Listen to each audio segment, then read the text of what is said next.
All right, good evening, everyone, and welcome to Wootton High School. On behalf of the Wootton PTSA, thank you for joining us tonight for tonight's County Executive Candidate Forum. Before we begin, I want to acknowledge what our community has been navigating in recent weeks. It has been a challenging time for our students, our staff, and our families. And yet, as always, the Wootton Cluster has shown resilience, compassion, and a remarkable ability to support one another. Your presence here tonight is another reflection of that strength. The Wootton Cluster is made up of 9 incredible schools, and I'd love to recognize the families joining us from across our community. If you're here from Cabin John, please raise your hand. Do we have anyone from Cabin John? Awesome. Let's give a hand. Anybody from Cold Spring? Newfield? Okay, Falls Mead? Frost? Lakewood? Still Mill? Travilla? And of course Wootton. And if you're joining us tonight from another community, or if you no longer have students in one of our cluster schools, we're grateful that you're here as well. Thank you for continuing to stay engaged and connected to this community. I'd also like to acknowledge the elected officials and candidates for office who are here with us this evening. Your engagement with our community is very much appreciated. If you're an elected official or a candidate, would you please stand so we can recognize you?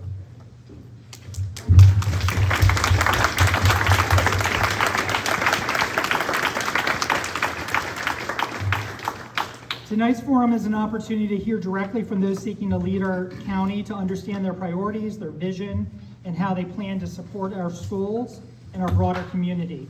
We ask that everyone help us maintain a respectful and constructive environment so we can make the most of this conversation.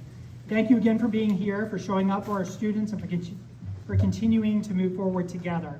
And at this time, I'd like to introduce our moderator for this evening, Wootton PTSA Vice President, Noreen Kadar. Thank you, Brian. Let's do a big round of applause. If you guys don't know, Brian has been doing so much behind the scenes, not just for this, but for everything that we have going on.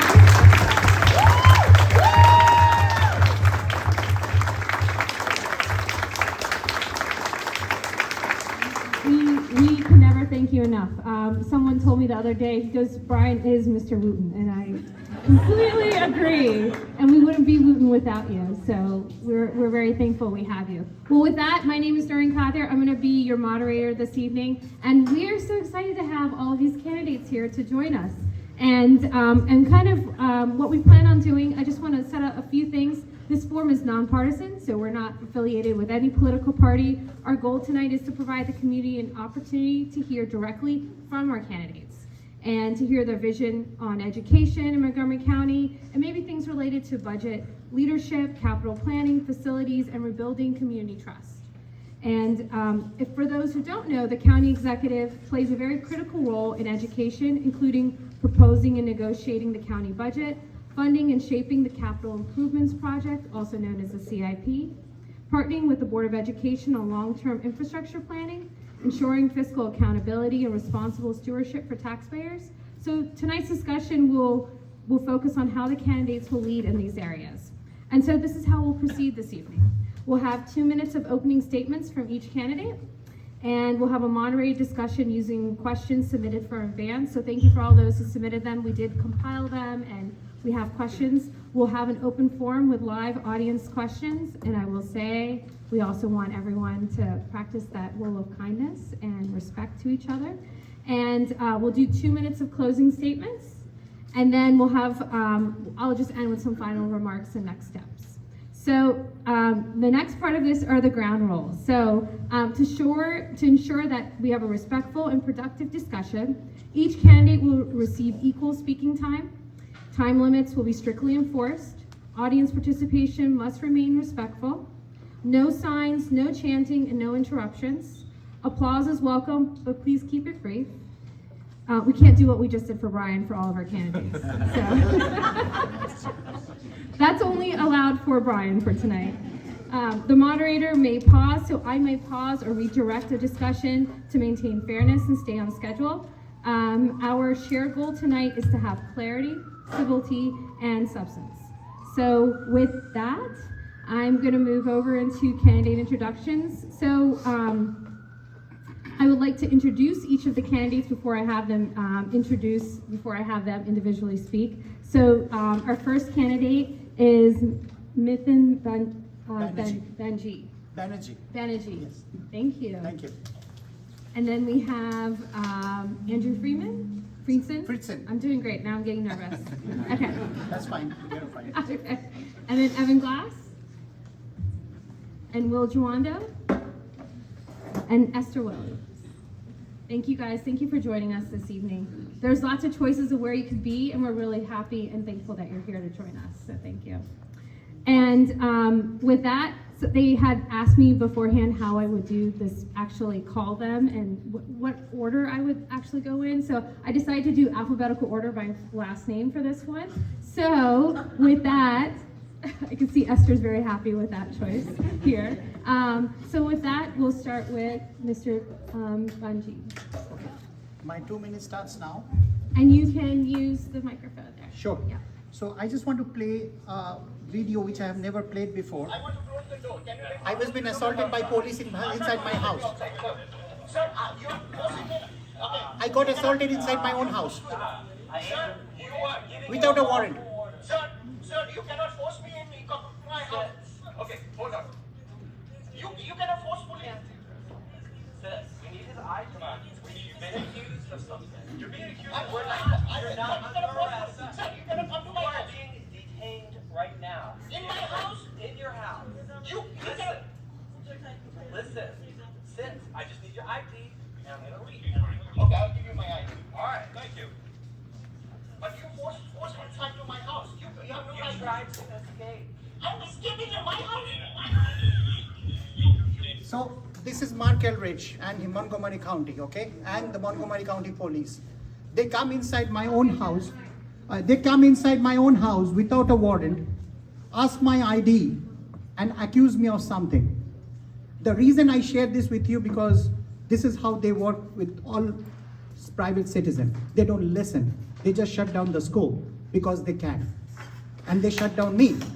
I filed a lawsuit where Internal Affairs found those officers at fault, but the police officers are lying with the county executive's team that they didn't assault me. This is why I am running, because if it happens to me, I don't want that to happen to anybody else under my watch, because life matters, rights matters. Supreme Court said very clearly, you cannot come anyone's residence without a warrant. And Internal Affairs found those police officers at fault. But now, unfortunately, the police are lying under oath in their deposition that they didn't assault me. So what I'm going to do is, if I get elected with all your support, I'm not going to let Wootton stop closed, okay? I was there with all of you to protest in front of MCPS, and I'm going to do that. And what I can do, you all know my website, go and read that, but couple of points. Free universal childcare, free universal pre-K, stop illegal deportation without due process. And also, I'm going to do is make MCPS a working again, because I am committed to provide, not to take more than $120,000 salary and provide rest of it for next 4 years if I get elected to MCPS budget. And I would request all my colleagues, when I get elected as county executive, to voluntarily not take more than 120, 130K, and then put that money back onto the budget of MCPS so that we can fix these schools. The system is horrible. I saw it today. It's very small fixture needed. I can come and fix them. Thank I you. don't know why it's not done. Thank you so much. Thank you.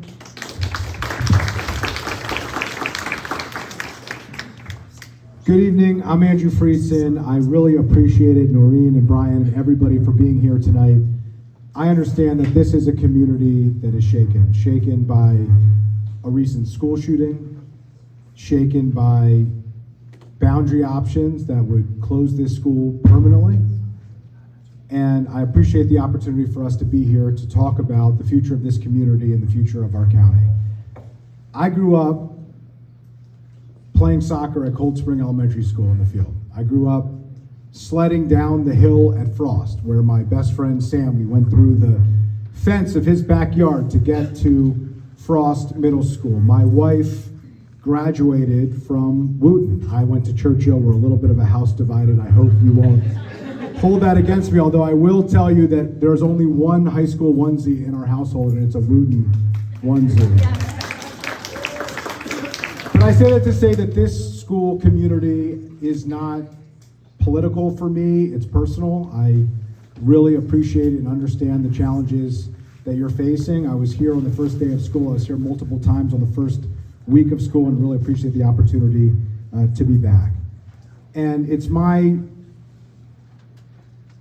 background, my experience, my personal connection of being a product of MCPS, someone who married someone who grew up in Montgomery County Public Schools, the son of a public school teacher, for why I've focused on the council on transparency and accountability within Montgomery County Public Schools. When I was council president, we added funding for Montgomery County Public Schools, record funding at the time, but we also, for the first time ever, under an initiative that I led, ensured performance metrics in the budget for the first time ever, because we shouldn't just be focused on educational funding, we need to be focused on educational outcomes. That's why I led the effort to expand the Office of the Inspector General throughout the county, which is now expanded into Montgomery County Public Schools. Every single issue and report that you have read about and heard, for the most part, has been from an Office of Inspector General report, which has highlighted some of the challenges that we have and some of the needs that we have to address within our schools and within the management of our schools, issues that are being addressed but need to be addressed more urgently, more seriously, with accountability and with transparency.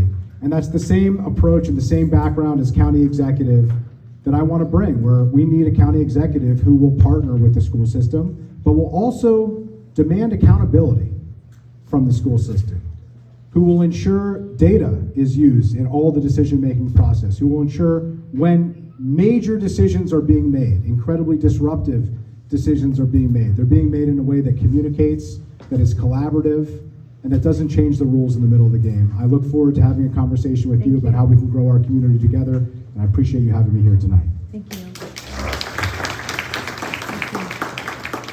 Evan Glass, thank you. Good evening, everybody. I'm Evan Glass. I'm one of your at-large members of the council. Brian and Noreen, thank you very much for hosting tonight, and thank you all for coming out. I know there are other things that you could be doing tonight, but you're here advocating for your kids, advocating for your community, and advocating for a better Montgomery County. That's why I'm here as well. And we're going to talk about policy over the course of the next hour or so. And I want to share a little bit about myself with you all. I'm not from Montgomery County. I'm originally from New York. I grew up on Long Island, and I grew up in a home with a single mom. And my mother, when I was in second grade, started working 2 jobs to keep a roof over our head. And it was my community, my neighbors, their friends, my parents' friends, my mom's friends who really raised me, who took me to soccer practice, who took me to Hebrew school, who sometimes took me to the dentist. It's a community just like you all, looking out for each other. And that's why I appreciate you all being here. I ended up coming down to Washington, D.C. to study journalism at American University. And immediately after graduation, I was fortunate enough to get a job at CNN, where I worked for 12 years as a journalist covering Congress, presidential campaigns, national politics. And I had moved to downtown Silver Spring, and one day I'm walking to the metro station, and the sidewalks were crumbling, and there was no safe way to cross the street. And I thought to myself, I know how Congress works, but who do I talk to about making my community safer? Formed a neighborhood association over beers and coffee, and one thing led to another, and 20 years later, I'm now on the county council running for county executive. Because at the heart of it, it's about community. We want to make sure that our kids have the best potential, and that starts with good schools. It means we need to make sure that Montgomery County remains affordable, not only for you, but for our kids and grandkids to be able to come back to Montgomery County. And then lastly, but not least, we need to make sure that Montgomery County remains a safe and welcoming place for everybody. Those are a few of the reasons why I'm running for county executive. I look forward to tonight's conversation. And again, thank you for being here tonight. Thank you.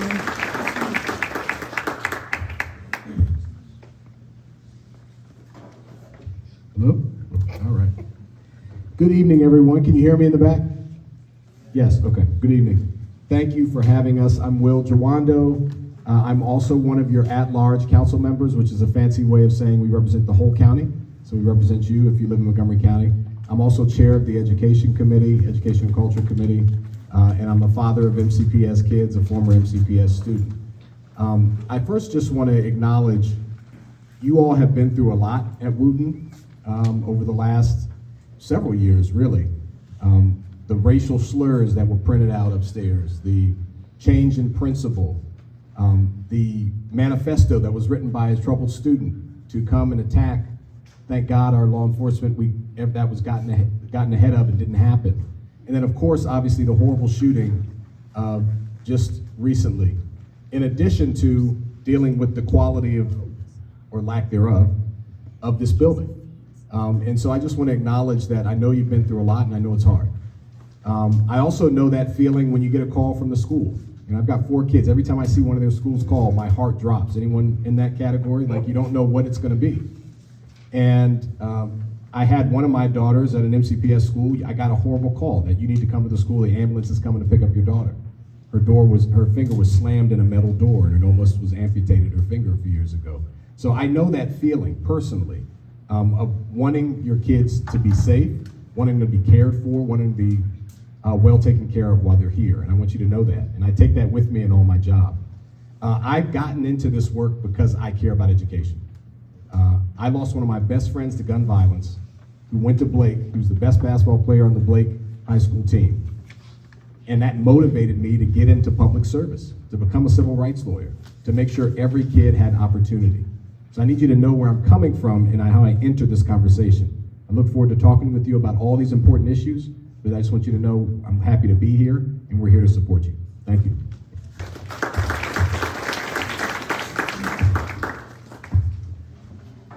Good evening, everyone. My name is Esther Wells, and I am a lifelong resident of Montgomery County and a proud single mother of 2 boys, an 8-year-old and a 13-year-old who has autism spectrum disorder and ADHD. I am a certified public accountant in the state of Maryland for over 15 years with a master's in taxation. I'm here tonight because of them. They are the source of my passion and advocacy for a brighter future for all that live and work in Montgomery County. If elected, I would not only be the first woman elected county executive or the first foreign-born county executive, but I would be the first woman county executive that is also an immigrant. What an honor and example that would be. Thank you to Wootton High School PTA for hosting this wonderful county executive forum. It is an honor and privilege to be here with the Wootton community to discuss the future of Montgomery County. This community has spent 56 years building a legacy of excellence, as evidenced by Wootton High School being one of the top 3 high schools in Maryland with a remarkable 98% high school graduation rate. This is the school that is consistently ranked among the best in the nation and a goal setter for schools not only within the county, but across the country. But I know that today that legacy and sense of community feels under threat. I hear your outrage and your heartbreak. We cannot talk about relocation without acknowledging that the superintendent's recommendation to move the entire student body to Crown High School feels like an erasure of Rockville community you've worked so hard to build. I am here to express my support and stand with the parents and Rockville city leaders that reject option H. My request from the superintendent is to make public his cost analysis so that we can understand his criteria for option H. Permanently relocating Wootton High School students to Crown High School in Gaithersburg is short-sighted and fails to account for your very valid concerns. If elected, I would lead the CIP reform effects in fixing the structural deficit to enable long-term funding of MCPS facility priorities. I see you, I hear you, and I know Wootton High School should remain open to restore the safety of our students, and I'm ready to lead and fight alongside you. So please vote for Esther Wells for County Executive. I will be a champion for our community. Thank you.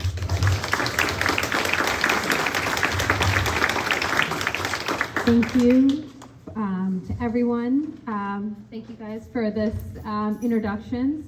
And so what we're going to move on is to, I guess, like the meat and potatoes, right, to the questions. We had a lot of questions when we had everyone register. We had questions that were submitted in, and we want to thank you for everyone who submitted questions in advance. And so what we did is we actually sat down, we reviewed them, and we saw there were a lot of thoughtful suggestions, and we lumped them together and organized them to ensure fairness, clarity, and also have a broad representation of our community. So each candidate will have equal time to respond to each question. I believe we're giving them 1.5 minutes for a response. Yes. Yes. Okay. Excellent. A lot. Let's see how it goes. Brian said yes, so I'm going to go with that. And then I might have follow-up questions. So, so what I'll do is I'll say the question, and then I'll call on who will go first, and then second and third. So we'll do that. So the first question is the topic is, it's just an opening question, is what are your top priorities for Montgomery County, and how will you focus your efforts in your first year in office? So the question is, I'm always happy to repeat it if you ever need it, is what is your top priorities in Montgomery County, and how will you focus your efforts in your first year of office? So how about we start with Esther Wells.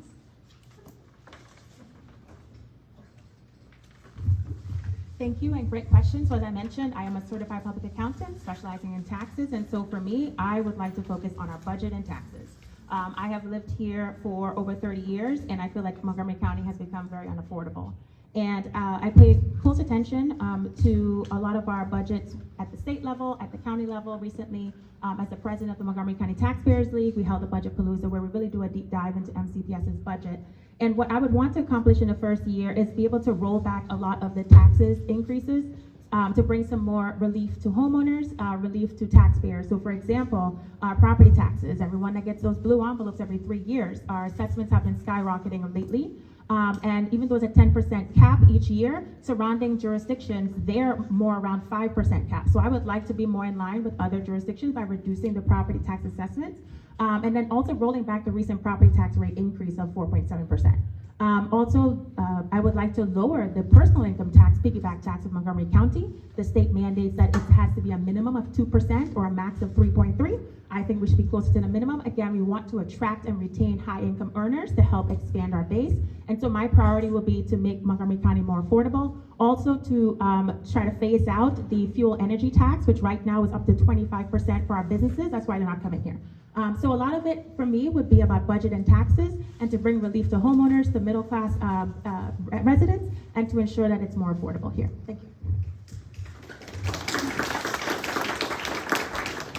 Thank you. How about we go next with Banerjee? Hi, how are you? Thank you very much. I'm going to play another thing. What the problems in Montgomery County.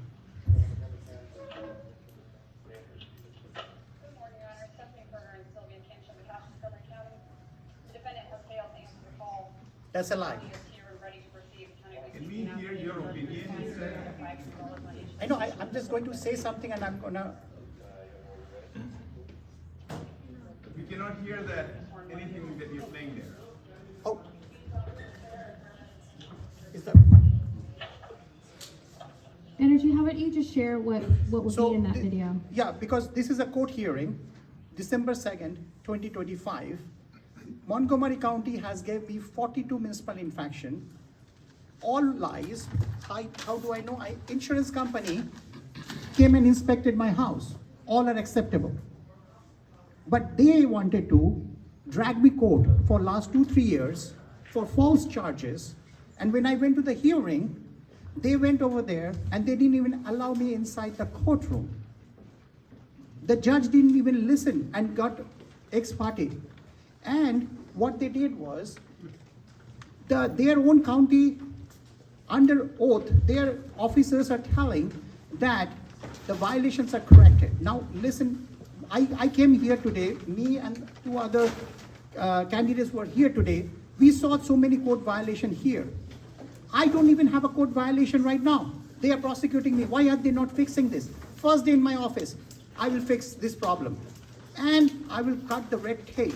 What is happening with MCPS? It's not acceptable. A government is of the people, for the people, by the people. It is not working that way. Thank you. Thank you. Thank you. 3 priorities. Number 1, affordability. It is way too expensive to live in Montgomery County. Number 2, public education. We cannot get into a situation where we are being forced to choose between opportunities for students and excellence for every student.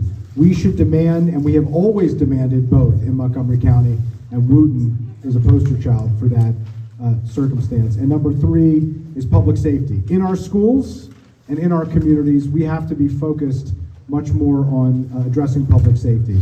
On affordability, I have led the effort to push back against significant and repeated tax increases that have happened over the course of the time that I've been on the council for the past 8 years.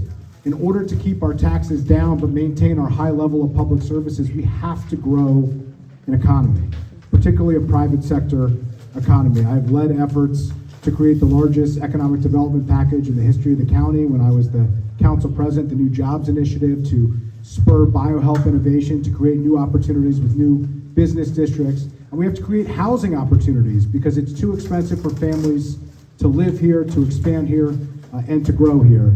If we aren't focused on those 3 things, world-class education where every student has an opportunity, public safety where everybody feels and is safe, and the jobs and housing that we need to make Montgomery County more affordable, we are not doing our job in county government, and we are not being responsive to the government that you deserve.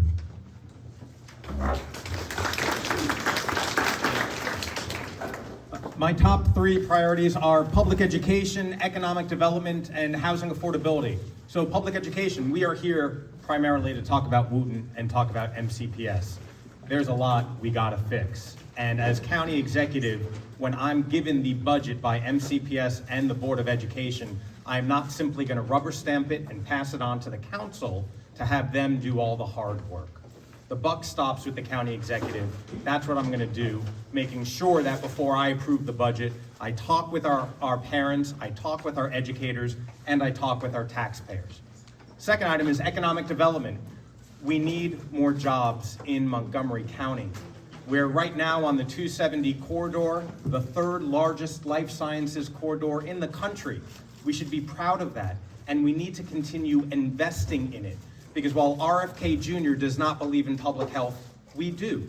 And we need to continue supporting our life sciences and tech companies.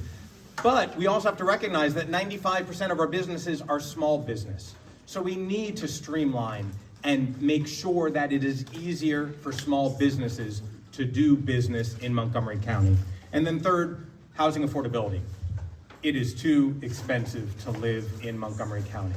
We have lost so many people who are 25 to 45 years old. They're moving to Virginia, they're moving to Frederick, Howard County. They're not living here. And especially as we continue growing and aging as a community, we need our kids and grandkids there to help us, to take care of us. And as we keep Wootton here, we want kids going to Wootton in the future as well. Thank you.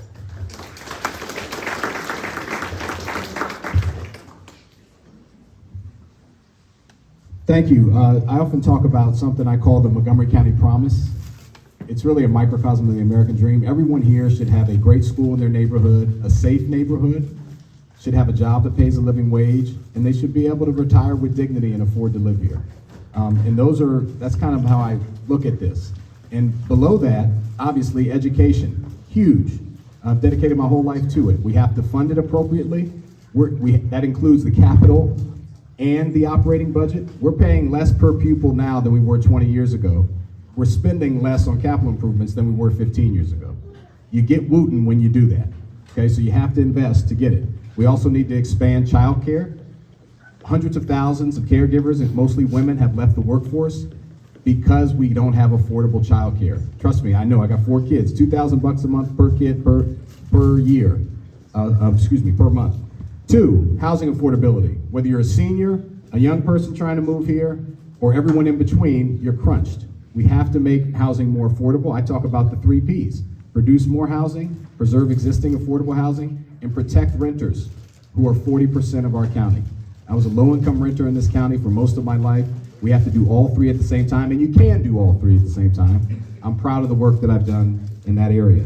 And then we have to stand up for our values and fight against Donald Trump and stand up for our immigrant neighbors and push back against these firings and all the things, the horrible things that are happening. And so I was proud to lead a bill that will give a hiring preference to fired federal workers. We've set up Mobilize Montgomery. We're fighting back against ICE.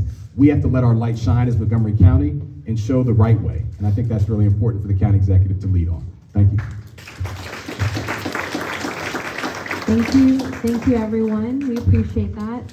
So moving on to our next question, which is the superintendent's boundary study recommendation. So this question is, the superintendent has recommended closing Wootton High School and relocating the entire Wootton community to the Crown site, a decision with major implications for students, families, and long-term planning for Wootton and other clusters.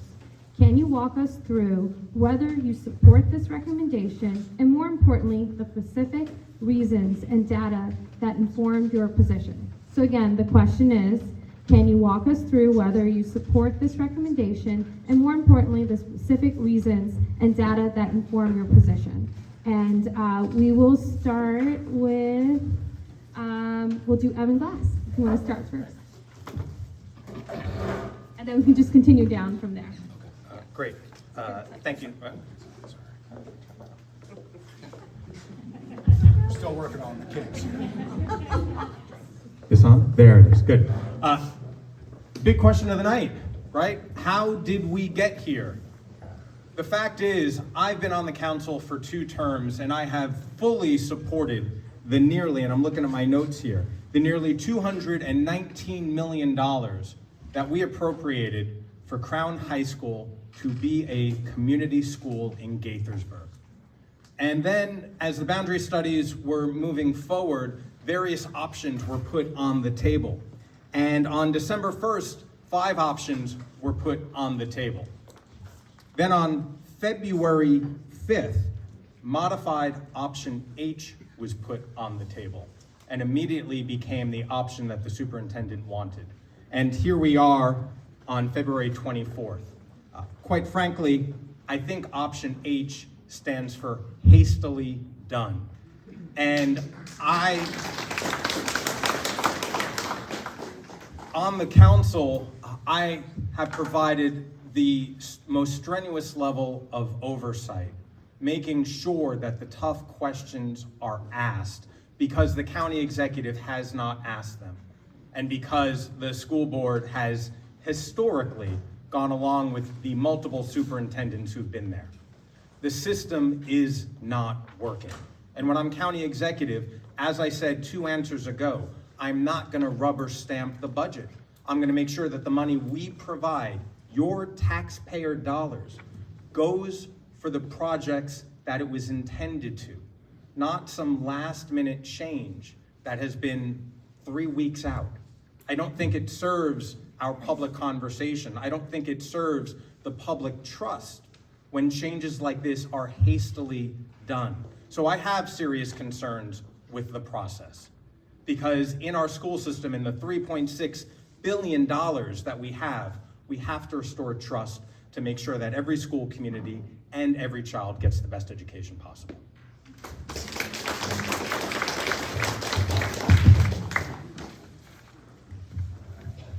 Hello, thank you. So you all have been advocating ferociously, and I really appreciate it. You should do that. That's where I want to start. You got until March 26th until the board makes the decision. I think it's really important to underscore that the board will make the decision. No one up here has anything to do with it, by law at all. But can we advocate? Can we say what we think? Sure.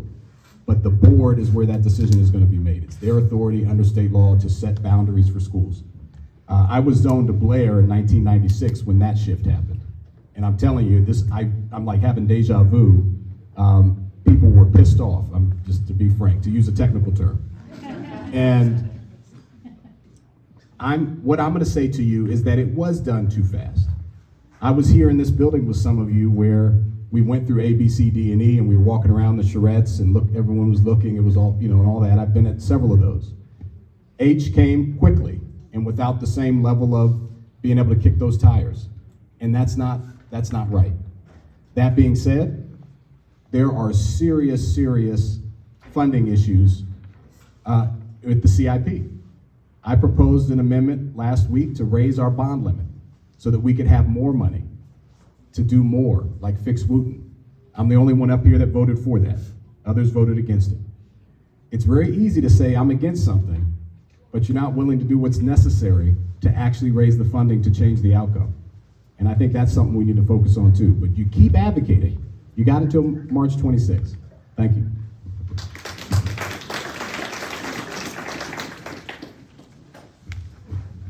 Yes, so as I mentioned in my introduction, and I'll just quickly reiterate, so this community has spent 56 years building a legacy of excellence, as evidenced by Wootton High School being one of the top 3 schools in Maryland with a remarkable 98% graduation rate. Compare that to the rest of the school system, where we're seeing a 5-year low in high school graduation rates, right? So I think Wootton community has really demonstrated the values that we want to restore in MCPS's entire system. And so instead of dismantling that, I think we should use this school and this community to really understand how are you able to perform so much higher than the rest of the system, and then be able to replicate that in the rest of our system so we can help our low-income families. We can help our Black and brown kids that are currently being left behind, where their proficiency and literacy rates are below acceptable, where we can help our EML students. So a lot of it for me, how I arrived at my decision, was if the school system is doing what they're supposed to do, which we are an education system, we leave you guys alone. We give you what you need, and we help you get to the next level, and we keep you happy. And so to me, disrupting everything that you've built and you've shown and demonstrated that you're able to accomplish doesn't seem fair, and it's not appropriate.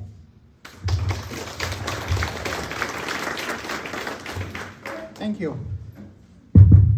So first of all, I will not support the boundaries studies. You know why? Because there is bad data. Anybody, as an engineer, I can tell you that people have invested in this community. They purchase housing, okay? Now they want to shut down the school. And what will happen? That will affect your house prices, because you will not have enough school in the surrounding area. And then you have to go to another place, take your school as well as your kids, another place. And why the community's voice is not heard by the superintendent? You know why? He's making $360,000 a year. Governor makes $184,000. And when I had an interview with the teachers union, they're supporting the salary. I'm like, why? Because their excuse is that if you go in a private service, $3.65 billion, they make $500,000, so he's making less. I said, then Governor Westmore is dealing $67 to $70 billion, so why he's making $184,000? You're making double than the governor. That has to change. That's where the money is not there. I have a list of more than 100 people, MCPS and Montgomery County making $300,000. They're sending people to Mars? I didn't check last time, I didn't see that anybody. And also, the county council members, they're making $167,000. More than the lieutenant governor, my Facebook friend Aruna Miller, she makes $165,000. They're managing a county making $167,000. That makes no sense. The greed has to stop. These people are in the office for last 8 years, and they are still talking about affordability. Why now, and what will they can do now? Nothing. They need change. Thank you. I don't support it. I put out a statement. I was the first person to put out a public statement. Any of the people up here to say that I don't support. I'm concerned about the data, and I'm concerned about the process. This has been a very challenging dynamic, which really does undermine our relationships with our municipal governments, both in Rockville and in Gaithersburg, from my perspective, with businesses who are making investment decisions and with families. All of these things are impacted by the decisions that are being made. And so while we don't have a direct vote, the Board of Education does on these issues, we do have a stake in the decisions that are being made. The idea of permanently closing a school and relocating it to another site, or using a brand new school that costs over $200 million to build that was gifted by a municipal government in Gaithersburg for the purpose of the benefit of the community in Gaithersburg, to use that as a permanent holding school. These were two proposals that came abruptly out of nowhere, that were not part of the original scope of what you were being asked to weigh in on. That is not the way that the process is supposed to work. That is not a healthy, constructive, and productive way to address these issues. I've had lots of conversations with many of you, with Councilmember Adam Van Grack, who's endorsed our campaign, with many of you even yesterday when I was here with you to advocate for your community. I hope that you'll continue that advocacy. I share your frustration and your concerns. I will continue to push for a data-driven approach and a process that is reflective and respecting of the community, and I will continue to push for that and work with you to do it. And I'll just note lastly, last night we found out $100 million would be used to bring this building up to the standard where Magruder could use it as a holding school. So if $100 million is going to become available in order to get this building up to a standard that another school cluster could use, there is a reasonable question that needs to be answered among many reasonable questions of why wouldn't that $100 million be used to get it up to standards for this community.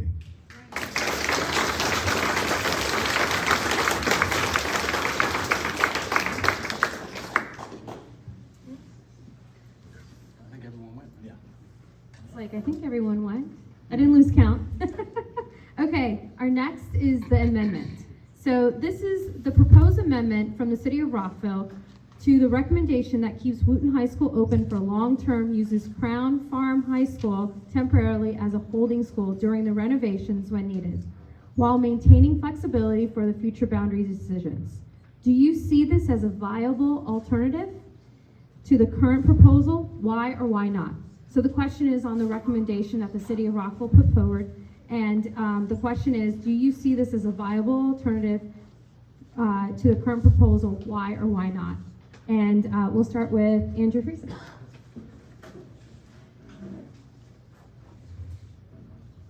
My standard is Crown High School should not be a permanent holding school. That is unreasonable and unfair. Wootton High School should not be permanently moved in the middle of a process that wasn't set out to close and consolidate schools. The modified proposal would accomplish those two things. So for me, that would be a viable option and alternative, and I want to hear back from the school system to understand why it can't or won't work. I am not dead set on that being the only option in order to accomplish those two objectives, but I am not willing to accept an outcome that does one of those two things, which I think are unfair and unacceptable to this community and to the Gaithersburg community and to our broader public trust dynamics with municipal governments, with businesses, with families, and with students and staff. So I am comfortable and open to that. I want to hear from the school system for them to explain why it can't be done. And then ultimately, we need to get to an approach that accomplishes our goals without abruptly interjecting permanent decisions, like a permanent relocation and closing of a school or a permanent use as a holding facility. You deserve a school that is in better condition than the current one, and we deserve a better process than one that we've gotten so far.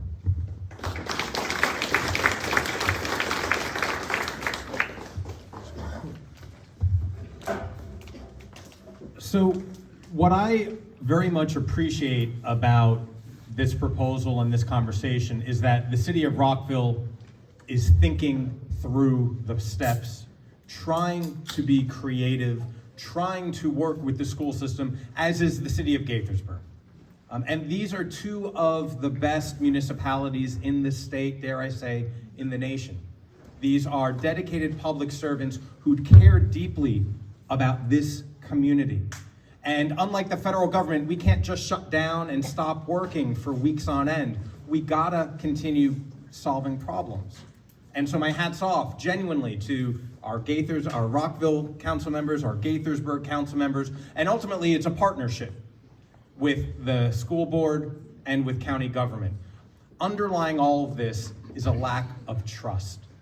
and a lack of transparency and a rush to judgment that doesn't serve this body and this public. And so, yes, that solution seems viable, but I don't think we're there yet, because underlying this conversation, we're running for county executive. And as county executive, we also have to figure out how we help the Magruder community, how we help the Damascus community. Those are real too. Those are parents just like you.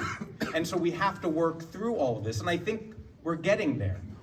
But the timeline that the superintendent and others have put on us doesn't serve us well. We need to keep working through it. We need to look at the budget that the council is currently going through, that the county executive didn't make much change to, actually added fuel to the fire because it's an unbalanced CIP budget. And the council, I was very proud to increase the amount of bonding authority so we could build more schools. We did increase the budget. And so we need to continue figuring this out. And again, I want to express my appreciation to our municipal leaders who are partners with us, who are looking out for all of you, because that's how we're going to get through this.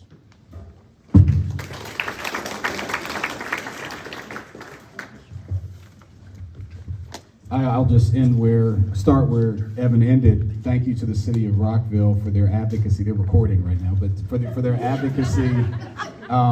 It has brought in that whole council and mayor together, and you're doing what you're supposed to be doing, advocating and being constructive about it and saying, here's a potential alternative solution. The one thing I'll say is there has never been a boundary change in the history of boundary changes where everyone's happy. It just doesn't exist. That being said, you got to demonstrate, here are the numbers, here's why this has to happen here, and that's what didn't happen with H. And that's why people are frustrated, in part why people are frustrated. Look, I get it. I was there in 2020. I raised my hand when we added Wootton and Damascus and Magruder to into the CIP. When we voted for the funding to do what you all were expecting, an upgraded and revamped, rehabilitated high school. But at the end of the day, the numbers have to work. And that's why we have to press on the numbers. That's why you have to press on the numbers, and the school system needs to respond and tell you what's going to work and what's not going to work. I will say the $300 million that we're borrowing is the same amount we were borrowing in 2009. That would need to be $550 million today to even keep up with purchasing power. The fundamental problem here and why we're pitting communities against each other and having to rob Peter to pay Paul is because we are not investing enough in our school capacity. That's why people move here. And as executive, I'm going to right that ship. It's going to take. I have a 7-year-old. He'll probably be 20, but we'll fix it. We got to turn the ship around, and we have to do that. And I think that's the major problem here. In the meantime, fiercely advocate, ask hard questions. I will help you get answers to those questions. As chair of the education committee, we've had hundreds of sessions, demanded so much detail that the school system gets mad at us that we ask so many questions. But that's our role in oversight, and we'll continue to do that. Thank you. So specific to the question, I agree with a lot what has been said. I think it's great to see that our local elected officials have taken such a stance to really advocate for the community and the needs. I think for me, it's more about building consensus. I think you guys have done an excellent job in building coalition, having your signs, doing your protests, testifying at the school board, really getting everyone's attention because you care, right? And so I think in terms of providing alternatives, it's great because you want to always provide solutions, not just be outraged. But I do think it was just, what does the community want? And being able to help support you guys and be an ally in that, I think is critical. Again, ultimately, it's for the children and for their education and their future so that they are college, career, and community ready. I do think that there are other dynamics at play, right? So first and foremost, we want our students to be safe. We did a tour today, and there are portions of this building that I would not be pleased for my child to be going here. And so it is critically important that our students are able to be in a safe building, and having a brand new school relatively close by is a temporary solution, but ultimately this is the community that you guys moved, you centered your whole life around, and so you know, you can be patient. You tell me, okay, I need to wait 4 years or 2 years. Give me a defined time that I can be patient while you rebuild my school. Absolutely, but I want to come back and I want that assurance that the school will be available for me in the future to build, to stay in the community. But I do agree, student enrollment is down and it's projected to be down for the indefinite future. Birth rates are low, and so we do need to start thinking about, do we have a need for new schools, or do we just need to continue to take care of the schools that we have? And so there is a need for us to do the exercises that we're doing, but again, it has to be intentional and has to be mindful of the needs of our community members, because ultimately you guys, it's your government, it's your school, it's your community, it's your tax dollars, and your voices matter the most.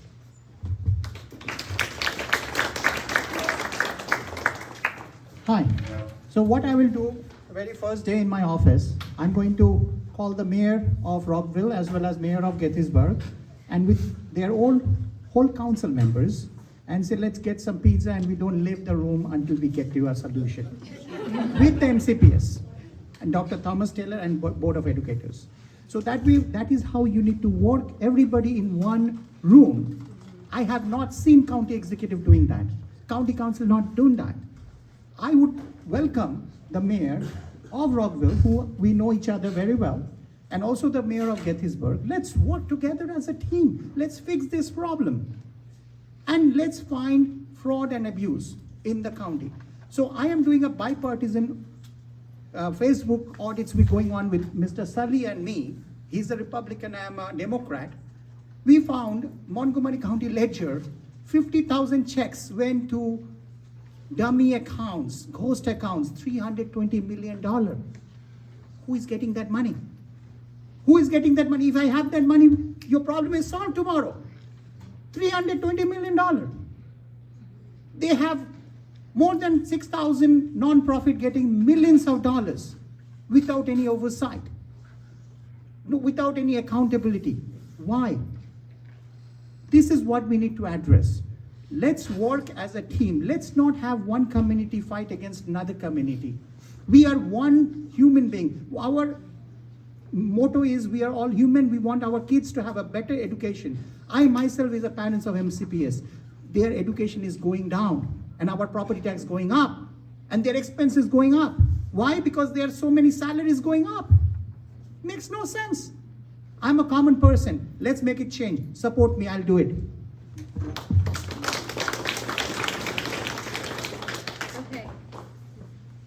Okay, our next question is related to security. In light of the recent horrific shooting at Wootton, many families have urgently asked how we can strengthen school safety. Would you support reinstating the school resource officers, the SRO, in MCPS schools, and what specific factors or evidence guide your position? So the question is, would you support reinstating SROs in MCPS schools, and what specific factors or evidence guide your position? And we'll start with Will Giovando. Thank you for the question, and as I mentioned earlier, I really understand this, and as a dad, we want our kids to be safe, and that's my number one priority. The CEO program, the Community Engagement Officer program, which is very similar to the SRO program, which was also a cluster model, has a officer assigned to a school in the cluster middle school to elementary schools. The one big difference is that they aren't patrolling the hallways and dealing with discipline. And I'm directly quoting Chief Jones, who was a big proponent of the SRO program. We came to that program because of the data that showed that Black students, disabled students, and Latino students were being disproportionately arrested in school for minor offenses. As someone who's been arrested and pulled over 12 times and profiled, I know about this, and as a civil rights lawyer, I know about this. And you have to weigh having an armed police officer whose job to enforce the law in the schools dealing with discipline versus school safety. The other side of that is there's so many other things that we need to do for school safety. I've put in record investment in mental health counselors, therapists, restorative justice coaches. If you ask the principal at Julius West, which is our largest middle school, if you give him a magic wand, I do this when I go to school, I visited over half of our schools. What would you like in the budget? He would have said more restorative justice coaches. They had a drop in antisocial behavior, which was massive, the biggest in MCPS, because you got to get to the root cause of conflict. Why are kids having fights? Why are kids dealing with bringing printed out guns into schools? Then we have to deal with the physical plan, right? The conversation around weapons detection is a good one. The conversation around locked doors, ID badges, cameras, all the things. A fully staffed building is a safe building. Doors that lock, a security plan, all these other things. And I think doing that, we're gonna create holistic safety and minimize any disproportionate contact. And so we certainly can reevaluate programs and do what works, but I think what we're doing, heading in the right direction, and we need to do more of it. Thank you.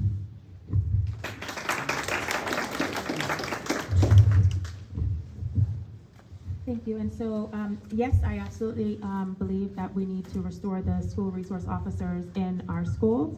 I think when we looked at the budget last week, we saw that MCPS was proposing to reduce class sizes by 1 student, and that was costing taxpayers over $54 million. And I believe we should prioritize student safety and in terms of restoring those officers to our school in each and every school. We know that the manifesto that was alluded to earlier, that student was targeting elementary schools because they said how easy those kids are to be a target. We know the worst school shooting in America was at Uvalde in Texas, was elementary school. And so we need to start protecting our most vulnerable population of students, which is elementary school, and currently they do not have adequate security. And so I am a big believer in having school resource officers, but most importantly, I believe principals are the captains of their ship.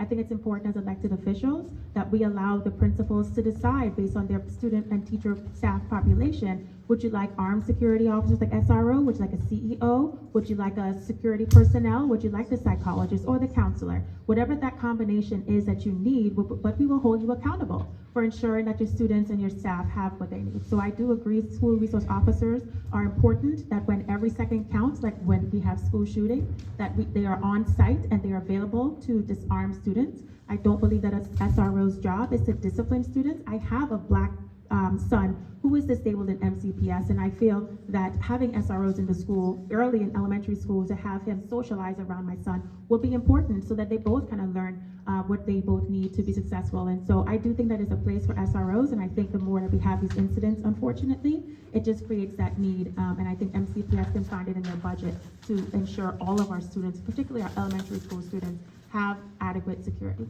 Thank you. Thank you for the question. You all heard,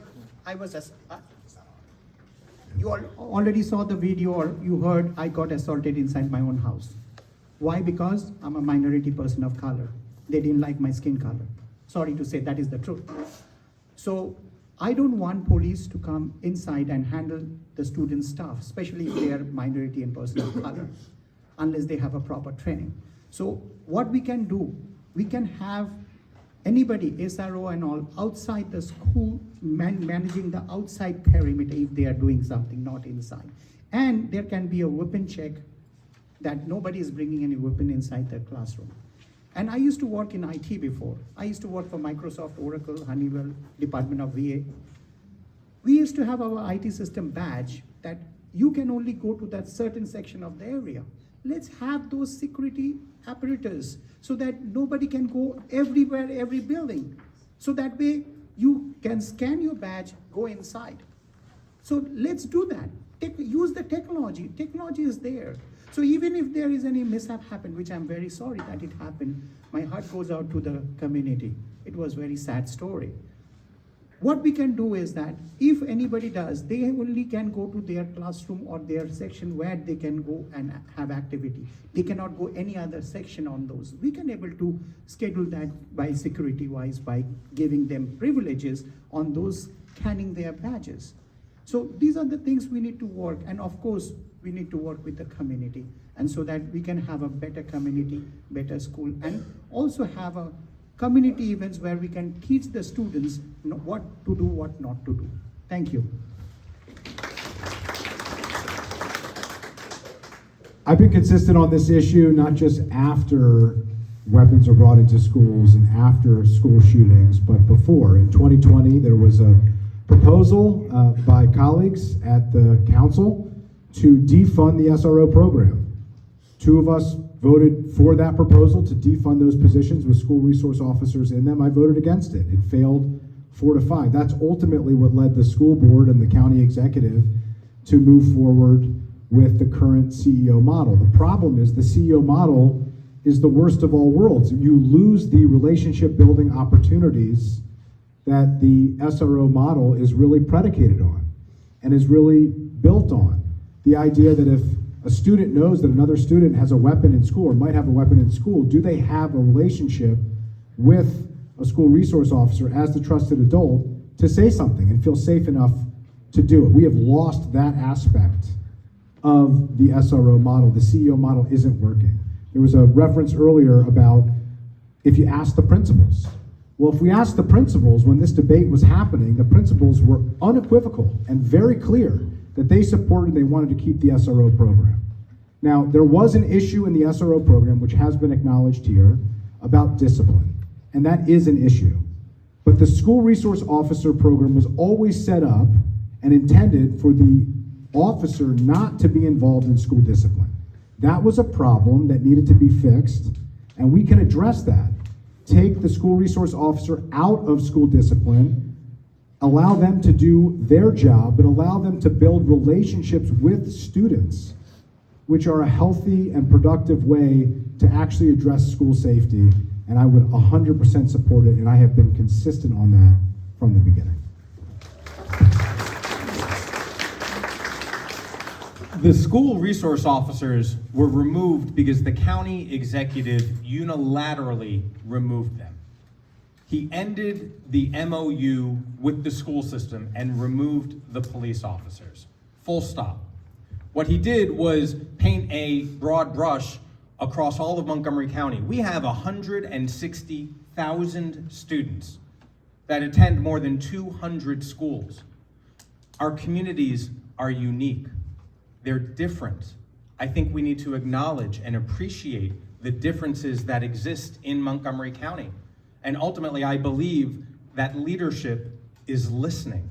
And so when I'm county executive, I want to hear from the Wootton community and other communities about how you want to feel safe, how you do feel safe, and what our kids, our educators, and our parents need. Because in a school system as large and as diverse as Montgomery County, broad strokes doesn't work for everybody. That's what we need to do, recognizing the differences that exist. And I want to go one step further and say safety in school, which is paramount, also means we need to keep our kids safe out of school. I'm chair of the Transportation Committee, and I'm really proud of the work that I've been doing to make sure that kids can walk safely to school, that parents can walk safely to school. Last year alone, we had 678 Montgomery County residents who were hit while walking or biking. It's why I passed the Safe Streets Act, one component of which says that if a child is hit or, God forbid, killed while walking to school, we do automatic infrastructure review so it never happens again. Our responsibility is making sure everybody's safe in school and getting to school as well.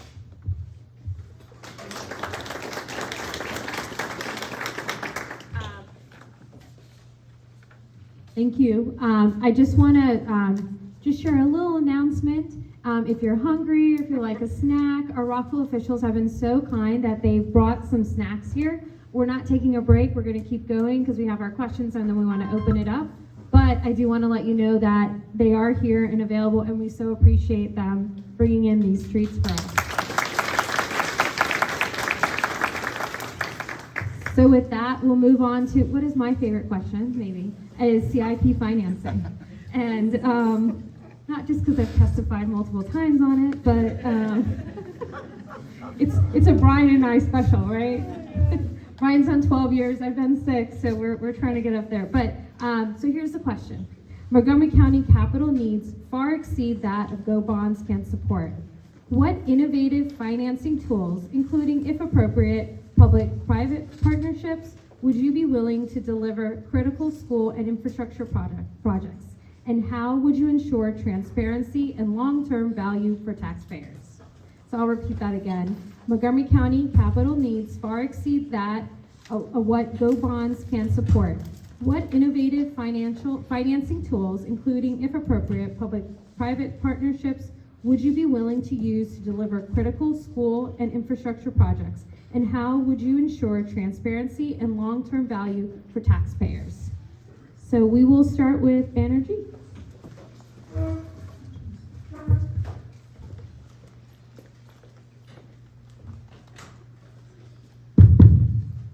My time starts now. Yes, I noted that. Thank you.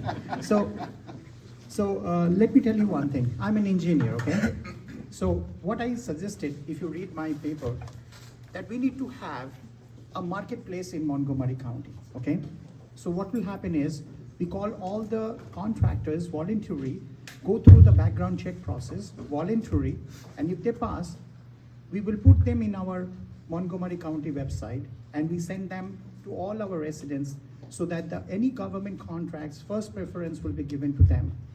And also, any contract award happens, MCPS or Montgomery County should go through a public bidding process. So everything is open for public. Otherwise, the battery bus contract, you know that? That is illegal, happened by MCPS and BOD, Board of Education. Isn't that true? Exactly, remember that. So have everything in public. So that way there is nothing going under the table. Why it's happening? Because we need to address that. And $340 million HVAC repair. I'm an engineer, it doesn't take that. Then it becomes $740 million. Not replace, repair of HVAC system. I guarantee you I can get it done half of that.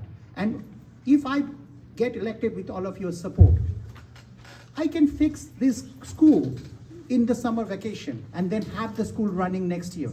China is making hospital in a week.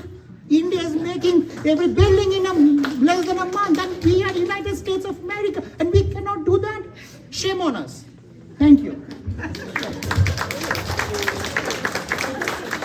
Yeah, first of all, just a point of clarification, and Councilmember Glass did clarify this. We did increase the GO bonds. I was on the Government Operations and Fiscal Policy Committee, worked together with Kate Stewart, and the two of us moved forward with increasing our bond capacity. The question is, how much can we afford to do, and at what point does that require cutting funding from other priorities, including the school operating budget, or tax increases that you ultimately are going to have to pay? And I think you've paid enough tax increases up to this point. I had previously proposed us using one-time funding, where we had one-time resources that could obviously and clearly go to fund our capital budget, particularly our schools. And ultimately, we got the county council to agree to that. The county executive rejected it and put that money into other resources. The operating budget has increased from $5.8 billion when we took office to $7.6 billion. There is no reason why the capital budget only has to be funded by GO bonds, and in fact isn't only funded by GO bonds. The question here is about priorities. And unfortunately, the priorities haven't focused exclusively on schools. Even when the recordation taxes were increased, I had proposed putting all of the new funding towards schools. Right now, the recordation tax that you pay when you buy a new house or you refinance goes to schools and everything else.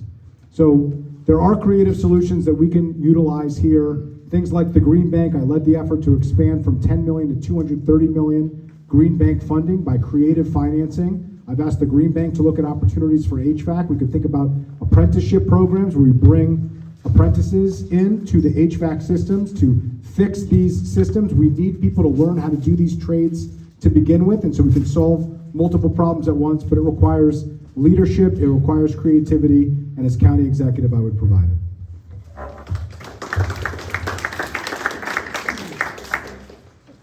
So the reality is there is not enough money for all of our schools. There is not enough money for our roads and our bridges and our libraries.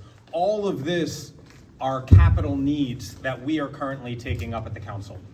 Trying to figure out how we build for the residents who are currently here and how we build a better community for our kids and our grandkids. I have been trying to bring creative solutions to that. Yes, I have supported increasing our bonding authority because it has not kept up with inflation.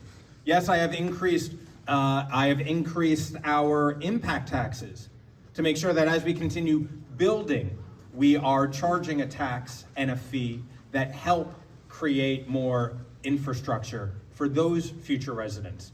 And when I first joined the council, I actually introduced legislation for a tear-down tax, that as we tear down homes and turn them into supersized McMansions, we actually tried to get some revenue from that, which would have brought tens of millions of dollars to the school system. That never moved through the council. But those are all creative solutions. And at the same time, as we look for more funding, we also got to make sure the funding we're allocating is used properly. There has not been enough transparency in our budgets.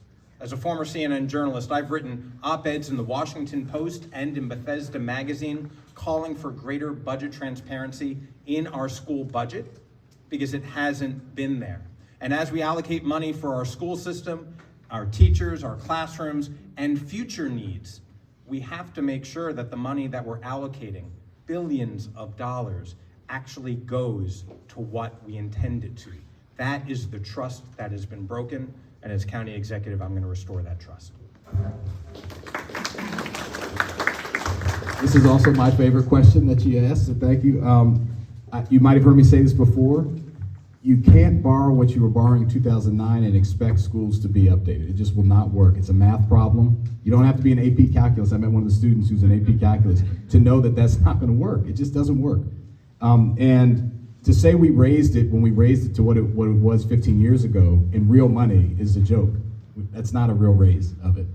Councilmember Friesen voted against the recordation tax, which would have put more money into, which did put money into the budget for schools. So what do we need to do? We need to boost GO bonds. There's no way out of this problem. We're going to be back here with another school if we do not boost GO bonds. We can borrow more. It's AAA bond rated. We have the highest. We are the highest ability to borrow at the lowest rates, and this is good debt. Number two, P3s, absolutely. We had a committee session yesterday, an education committee that I chair, and we talked about a P3 possibility for the Carver Center and other buildings. What does that mean? Prince George's County built 6 schools in 3 years.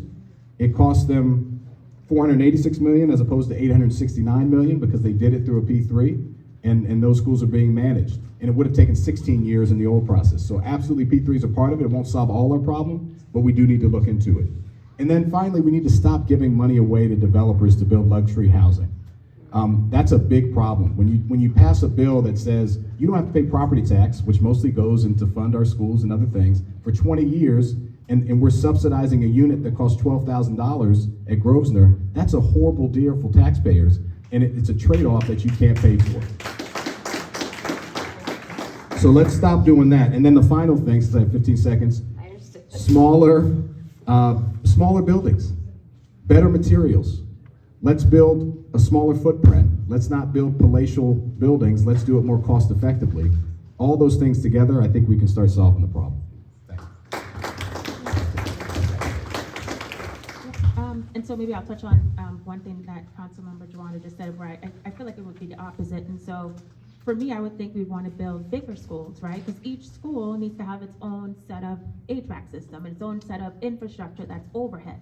So if we build larger schools, then we will have less HVAC systems to manage throughout the school system. And so I would encourage to have larger schools in more centralized areas to reduce our overhead and ensure that more of our tax dollars make it into the classrooms where teachers can teach and students can learn. And so again, taking more of a taxpayer perspective, Montgomery County, currently it's stagnant. Personal income has only risen, 1%? And so I think Montgomery County needs to start acting its wage, right? And so taxpayers cannot continue to see the new property tax base that Council President Nadia Fani Gonzalez has proposed and the county executive has proposed. They want to create a whole new tax stream to fund a lot of these projects. Taxpayers can't afford that. And so I think we really need to start proposing budgets that we can afford, because we know interest right now on this debt is the 4th largest category. Interest is a killer in our budget. And so we need to ensure that we take a look at our taxpayers, we see what they can do, and then we back into what projects can we cover. And so some of the things that I would recommend, again, is just reflecting on the budget, see what taxpayers can afford. We need to focus on the maintenance of our schools. Again, student enrollment is down, and it's down for the indefinite future.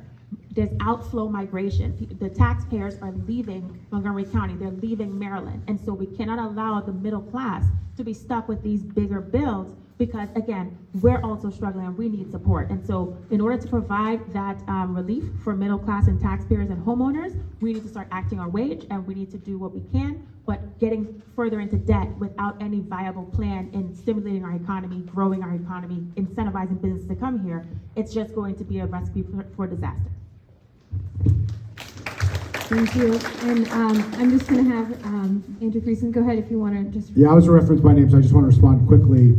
On the recordation tax, I did vote against the ultimate proposal that went before the council because it didn't focus all of the funding to schools and because it made housing more expensive, which is already too expensive in Montgomery County.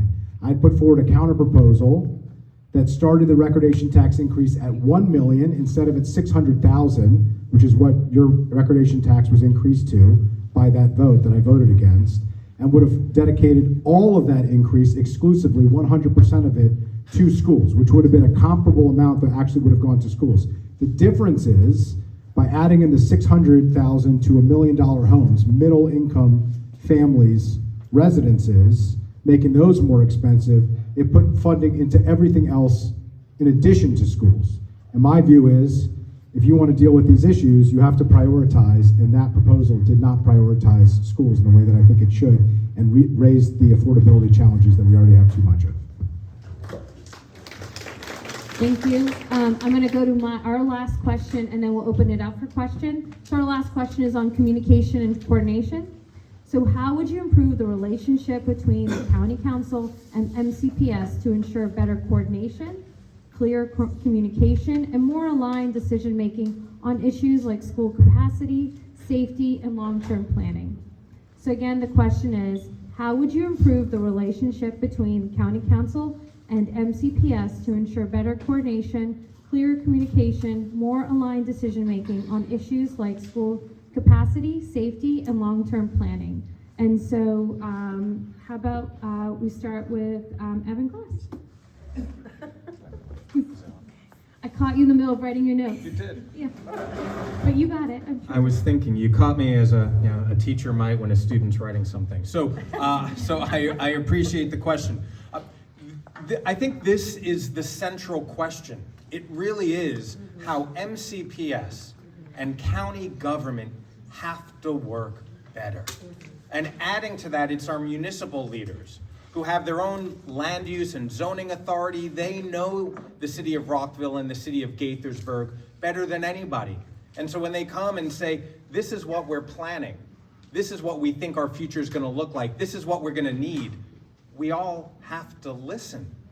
We got to build those partnerships better. I don't think that the leadership over the last decade, because that's how we got where we are. It didn't just happen overnight. It's leadership over the last decade had failed to communicate and work together. There's too much stovepiping, where MCPS operates in its own world. The council and the county executive do their thing. Our municipal leaders, our state leaders. We got to break that down, and we got to realize we are all Team Montgomery. And as we work on the betterment of not just the students at Wootton, but all 160,000 students, it will take that collective effort. I'm proud of my track record on the council, the most extensive legislative track record, which means I'm able to work with everybody to get big things done. I'm proud of the support that I have in my campaign from municipal leaders in Poolsville all the way down to Tacoma Park, because it means you need to bring everybody in to get big things done. And when I'm county executive, I am going to sit down regularly and frequently with the superintendent, with the school board, and all of our cluster leaders and PTA leaders as well.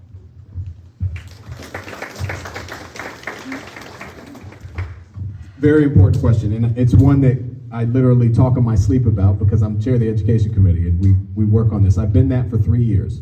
When I started on the education committee about 7 years ago, very little level of detail discussed. It was mostly a rubber stamp kind of relationship. Now we have, if you buy a home, you know what a HUD-1 is. When you look at the budget, you can go line by line. That's a new occurrence. That didn't happen in MCPS prior until I took over as chair. And I want to thank Dr. Taylor for producing that. We've had hundreds of hearings. We have so many hearings and get to such level of specificity on our committee that Board of Education members come and watch and take notes at our hearings, as do other people, because we get really deep into it. The other thing I'll say, as county executive, different from being on the council, you set the budget. The county executive's budget is normally passed at 98 to 99%. Sometimes 97 point something, but mostly the county executive's budget is adopted because of the staff that they have and the ability to influence the process. So as county executive, I'll even be in a better position to do that. I'm endorsed by the Montgomery County Educators Association because I fought for not only accountability, but also for funding and support for our schools. I worked at the U.S. Department of Education. I was counsel on the Senate Health, Education, Labor, and Pensions Committee for Senator Obama and Brown. I worked at the White House on the Domestic Policy Council on Education. You're seeing a trend here. I know a lot about education, and I'm gonna make sure I dig in and use all of those abilities to make sure we do what we need to do so that communication is a two-way street. We're funding, we're accountable, and the schools and the families have what they need. Thank you.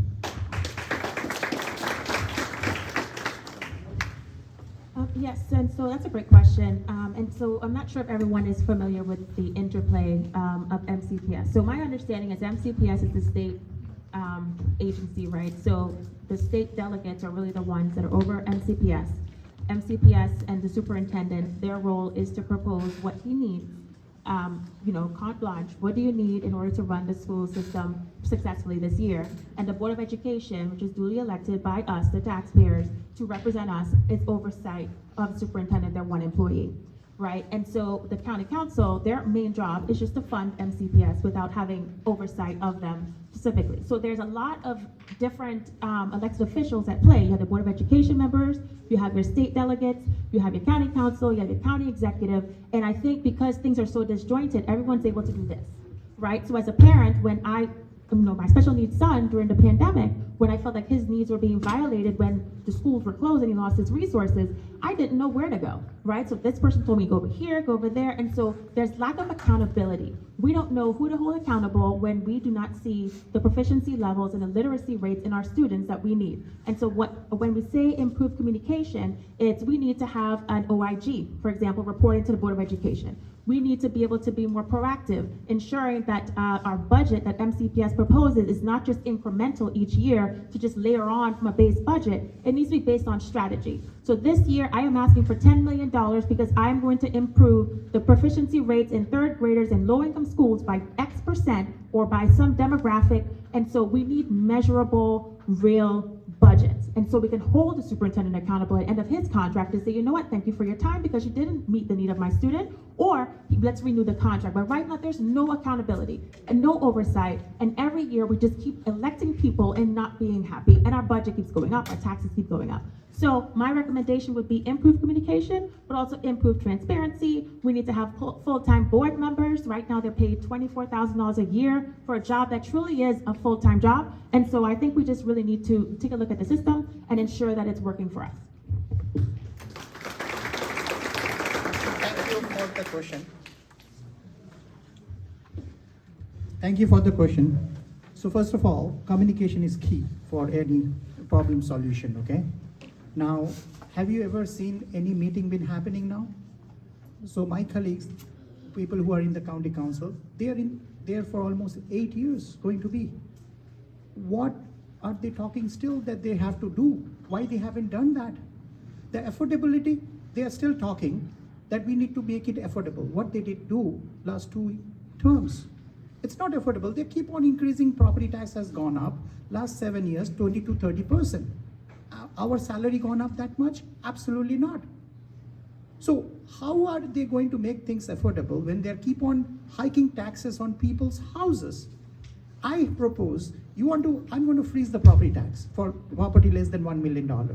And also balanced budget with people who are making $1 million or more, they're going to pay more taxes. And businesses making profit more than $1 million or more. That is where you need to tax them, not the general public.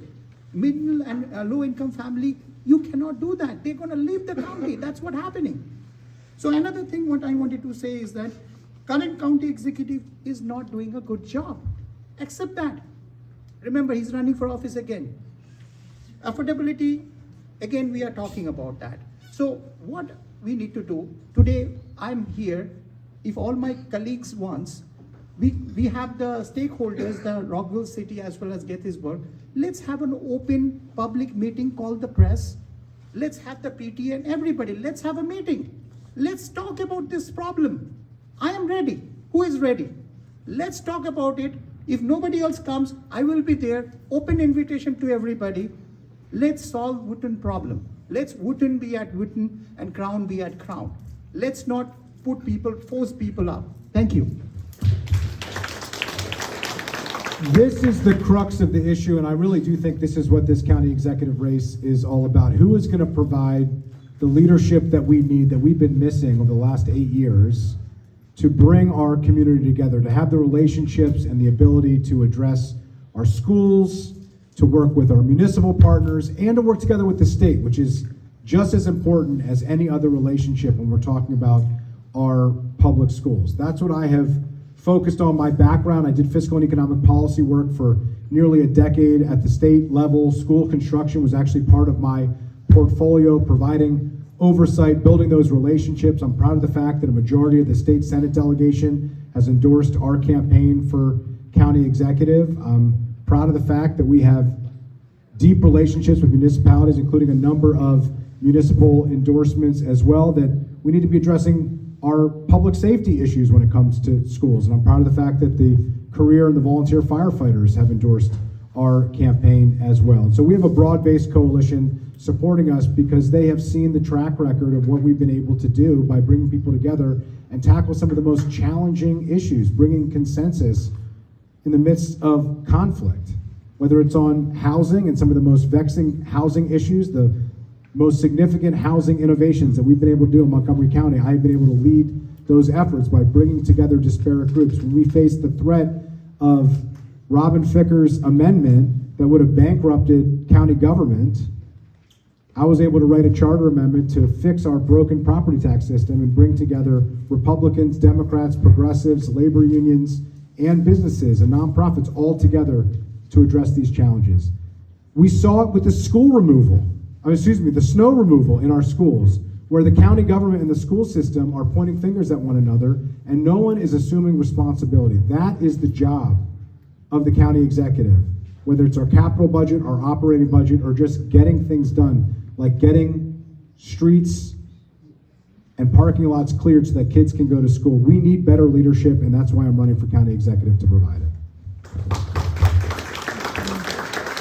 Thank you. So now we'll open it up to questions from our guests that are here with us today. So if you have a question, we're not going to take all questions. We have limited time. We do want to give our candidates time for a closing statement, but does anyone have a question? Yeah. Okay. I'm going to go over here and then I'll come over there. Hello, good evening. My name is Ashish Meyer. I live 5 minutes away from here. Both my kids go to Wootton. One is junior, one is a sophomore. I have been very closely involved with this whole process of funding and CIP and options ABC. I don't know where it's going to end. I know for a fact, most of the people who live in this community, they want Wootton to stay here. Can everyone who wants Wootton to stay here raise their hand, please? Very good. I like that some of you raise your hand that you want Wootton to stay here. I want every one of you to raise your hand if you promise you will keep Wootton here. Raise your hand, you will keep Wootton here. I don't see promises happening here. I just hear words. I want to hear who raises the hand to say you will keep Wootton here. Thank you. Thank you. I saw the question over here, so I'm going to go over there.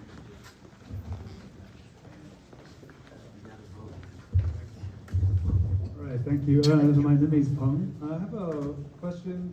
When I look at your campaign message, there's either it's affordable housing bring more jobs, right? And that means county is growing. Right? So, but what the superintendent and also MCPSA is doing right now is opposite to what your key message, right? So I just want to know, at this moment, what you can do as a running candidate, and then also what you can do when you become executive. How to be a checkpoint to make sure all the spending is on the right level and also at the right time.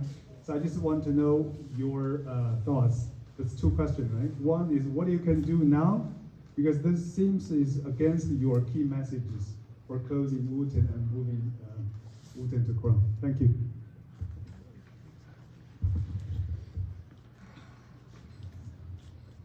Anyone? Are you directing your question to a certain person? I think I wanna just each of them can have 30 seconds.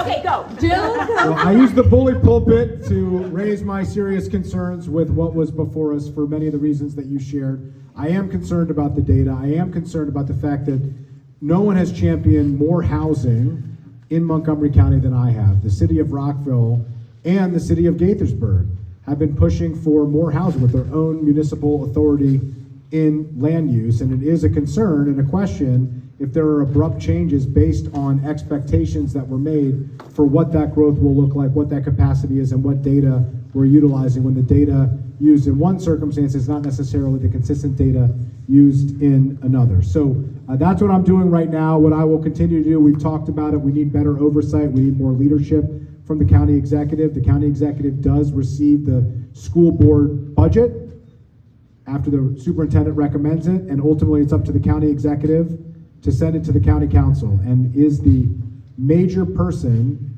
who really has the biggest role in this situation, and we haven't seen that type of leadership over the last 8 years, and I think we desperately need it moving forward. Okay, we're gonna go to a minute for more realistic answering, but I'm gonna try to really hold you to it. There we go. Then I'm gonna step forward, okay? I appreciate that. We do need more economic development and more jobs. And, you know, we have thought of ourselves as a bedroom community for far too long, with everyone thinking the federal government would always be there for us. Donald Trump and Elon Musk have eradicated that. They have destroyed the compact. And as a result, thousands of our neighbors no longer have jobs. We need to provide jobs for them, and we need to provide jobs for our kids and our grandkids. One of the reasons we don't have enough job growth in Montgomery County is because employers actually tell us it's too expensive to live here. They'd like to open up a business, but they can't attract the workers because it's too expensive to live here. So it's why we do need more housing that is affordable, not only for those jobs and economic development, but also because our kids and grandkids are not moving back to Montgomery County. And as we continue aging, and we have the oldest population in the entire DC region here in Montgomery County. Just like with Social Security, you need younger people to be able to pay into the system and pay those taxes. We need younger people to move here, and they can only afford certain types of housing. So thank you for the question. Thank you. I'll address the data point, because I think you asked about data a little bit too. Yeah, so agree, the municipalities have a different planning process. It's not always in sync with what data MCPS is using. I think Senator Kagan brought this up the other day. I actually agree with that. We need to do better there. As county executive, I absolutely will make sure everyone's in the room and we're using, everyone at least agrees on the data we're using to come up with the proposals and what the scope of the project is. That still doesn't solve our big $2.7 billion, or actually $5 billion problem of how do we fix the schools, but we talked about that earlier. We do have to grow our economy, and small businesses are a big part of that, 95%, but also doubling down on what we're good at. I took a trip to China and Japan in October, 15 days. We met with 40 businesses, 2 have committed to come here, many in the life science, technology space. As county executive, a big part of the job will be able to attract people to this community where we have a highly educated workforce. Even though the federal government's under attack, it will be a fundamentally strength of ours going forward once we get rid of this guy. NIH and NIST and and NOAA and FDA. And then we need to fix permitting and make it easier. We need to have a customer service approach. How can I help you? Not how do I slow you down? And then we also obviously need to build more housing as well, which we've talked about. So I think all of those things are connected. And you're right. One thing that Esther brought up too, I gotta wrap up, is that we do have declining growth in our schools. So we're gonna have to figure that out too. But again, using the same data and working together. Yeah. You guys can stop clapping. And so I think it's a great question. And one of the things that I've noted for housing production is a quote from President Ronald Reagan that says, "The most terrifying words in the English language is 'I'm from the government and I'm here to help.'" I believe that the county government intervention often causes more harm than good, rather than providing actual help. As your next county executive, I will work to reverse rent control measures and significantly reduce the approval and permitting process, regulatory review process, and eliminate consolidate permits that no longer serve the intended purpose due to modernization, federal and state regulations and codes, without compromising safety, to stimulate new construction and grow the assessable base for property tax revenue. And so ultimately, our current tax base, we are feeling taxpayer fatigue. And what we need our government to do is to really go and incentivize high-income earners to come back. We need to go and incentivize the private sector to come here and to bring the jobs here, the headquarters and the warehouses, so that we can have more jobs. And so I think housing will become more affordable when we reduce the property taxes that is built into our mortgage and our rent. We know homeowners insurance policies are skyrocketing. I mean, there are so many factors within our household budgets that are just outpacing our income that we really need some relief, and I will be your county executive to pay attention to that. Thank you. Everybody talks about affordability, right? My colleagues, they do on their website and everywhere, even in the forum. But what are their plans? Nothing. I haven't heard anything. Correct me if I'm wrong. But I will give you the points, what I want. Freeze property tax for property less than $1 million. You know why? The average property value in Montgomery County is $660,000. So that we, the middle income and low income families, doesn't get the pinch, because they're making $167,000 a year from our taxpayers' money. They don't feel the pinch, but I do. And I believe people who are struggling like me do, okay? Because I don't have $1 million house. So what else I can do? We need to have economic development. Then we have to have a university in Montgomery County so that around the university we have economic growth. Then we need to have public housing for essential workers like firefighters, police, nurse, teachers, para-teachers, service employees. So I was talking to the police officers here. They don't live here, even though they work for Rockville, because they can afford living here. They live in Frederick and other places. And not only this police officer, I meet other police officers and other people, they cannot afford here. So we need to make it affordable. Let them do their job, remaining of their terms now. Thank you. Thank you. Okay, let's move on. You have a question? Hi, my name is Wendy Gao. I'm a proud Wootton parent. My daughter graduated from Wootton 10 years ago. She flew back all the way from California to celebrate 10-year anniversary last year. My question to you is, what is your view on Superintendent Taylor's reported response to Senator Kagan's call for accurate NCPS data before boundary changes or school closures? This is published in Montgomery Perspective recently. And for those of you who hasn't seen it, I can read it for you. It is okay? So you all know about it. So my first question is, what is your view on his response? And then I have a follow-up question. How would you ensure better data transparency and municipal involvement in these processes in the future through council oversight? Thank you.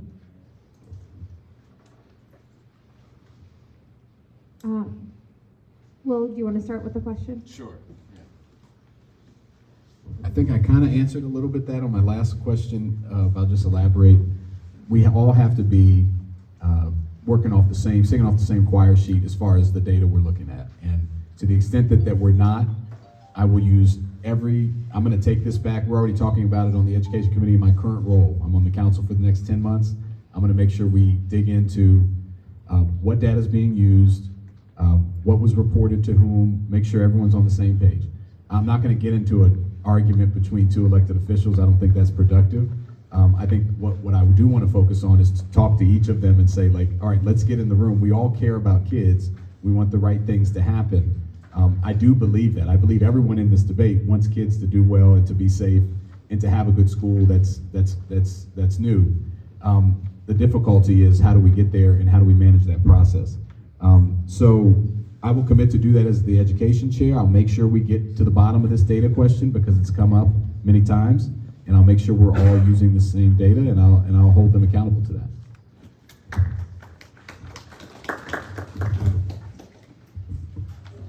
I'm not as familiar with the issue, but I do think that it is important to lead with data transparency. I think across the board with MCPS, some of the concerns I've had as I've tried to take a deep dive into their operating budget is that there isn't enough clarity.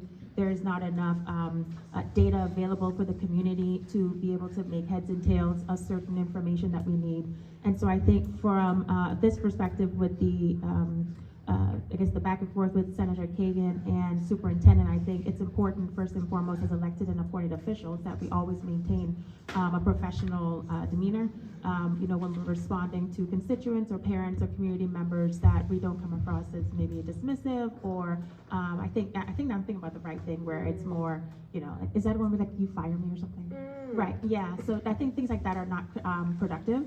And so I think it's just important that in the midst of everything, we always just kind of take a beat and ensure that we're always just leading with respect and we're being professional and that we're being respectful to everyone, all stakeholders. Because again, we're doing all of this for the kids, and parents are just passionate and emotional and want to see the best for their children. And so it's important as elected and appointed officials to just be respectful in their engagement.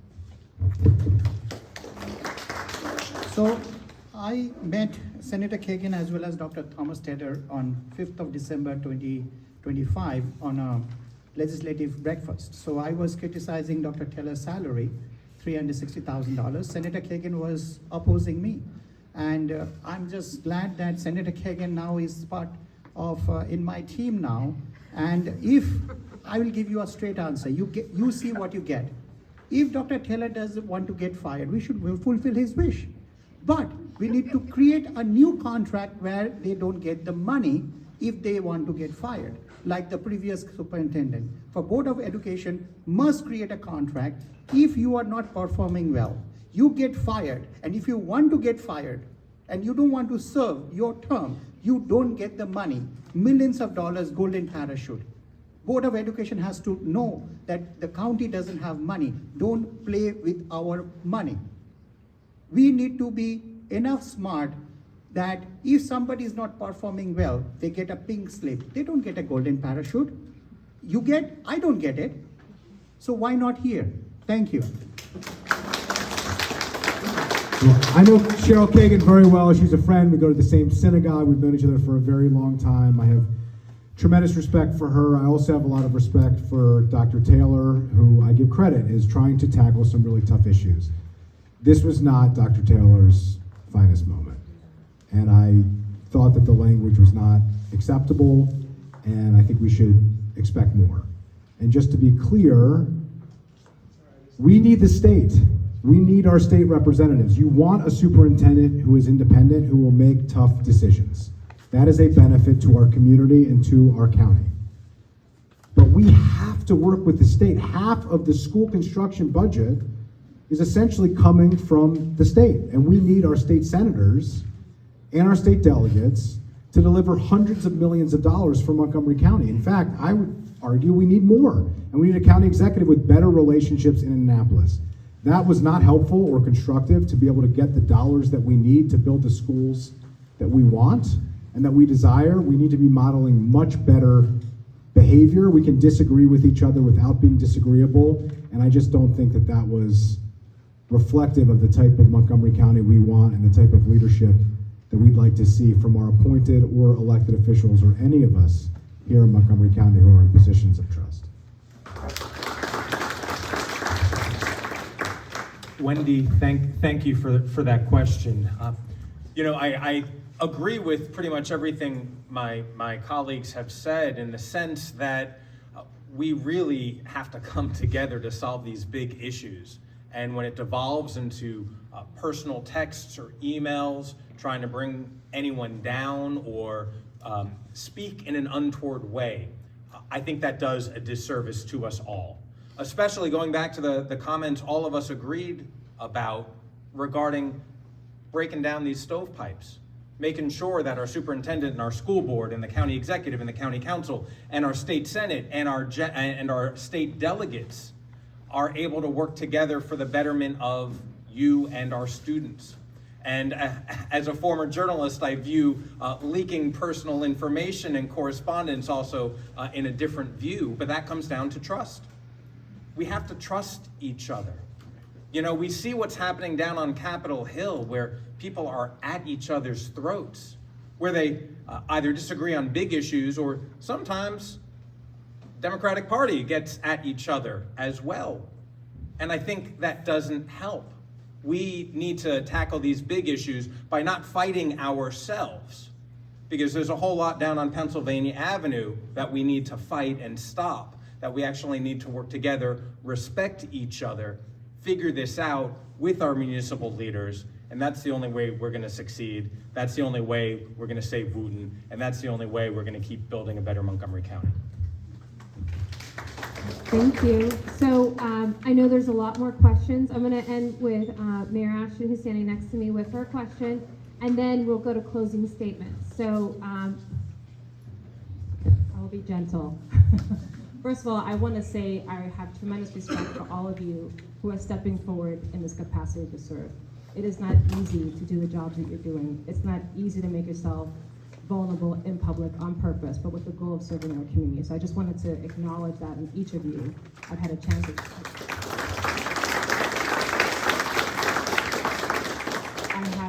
to work with several of you, and I really appreciate all that you do for our community.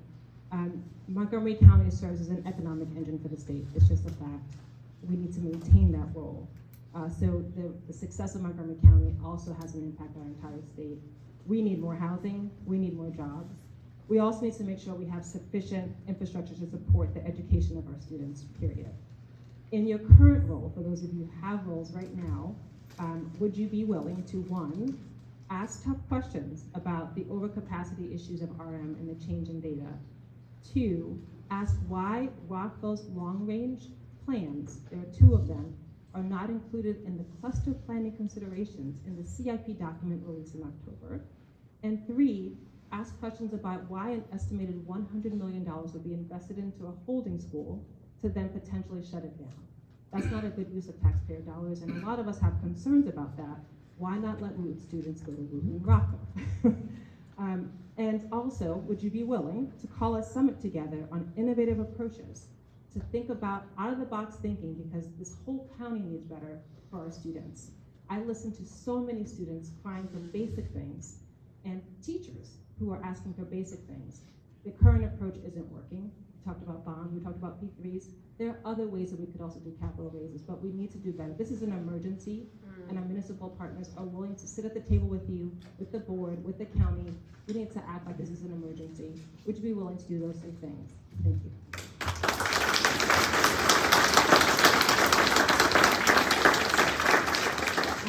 We'll start with Banerjee and then go down that way.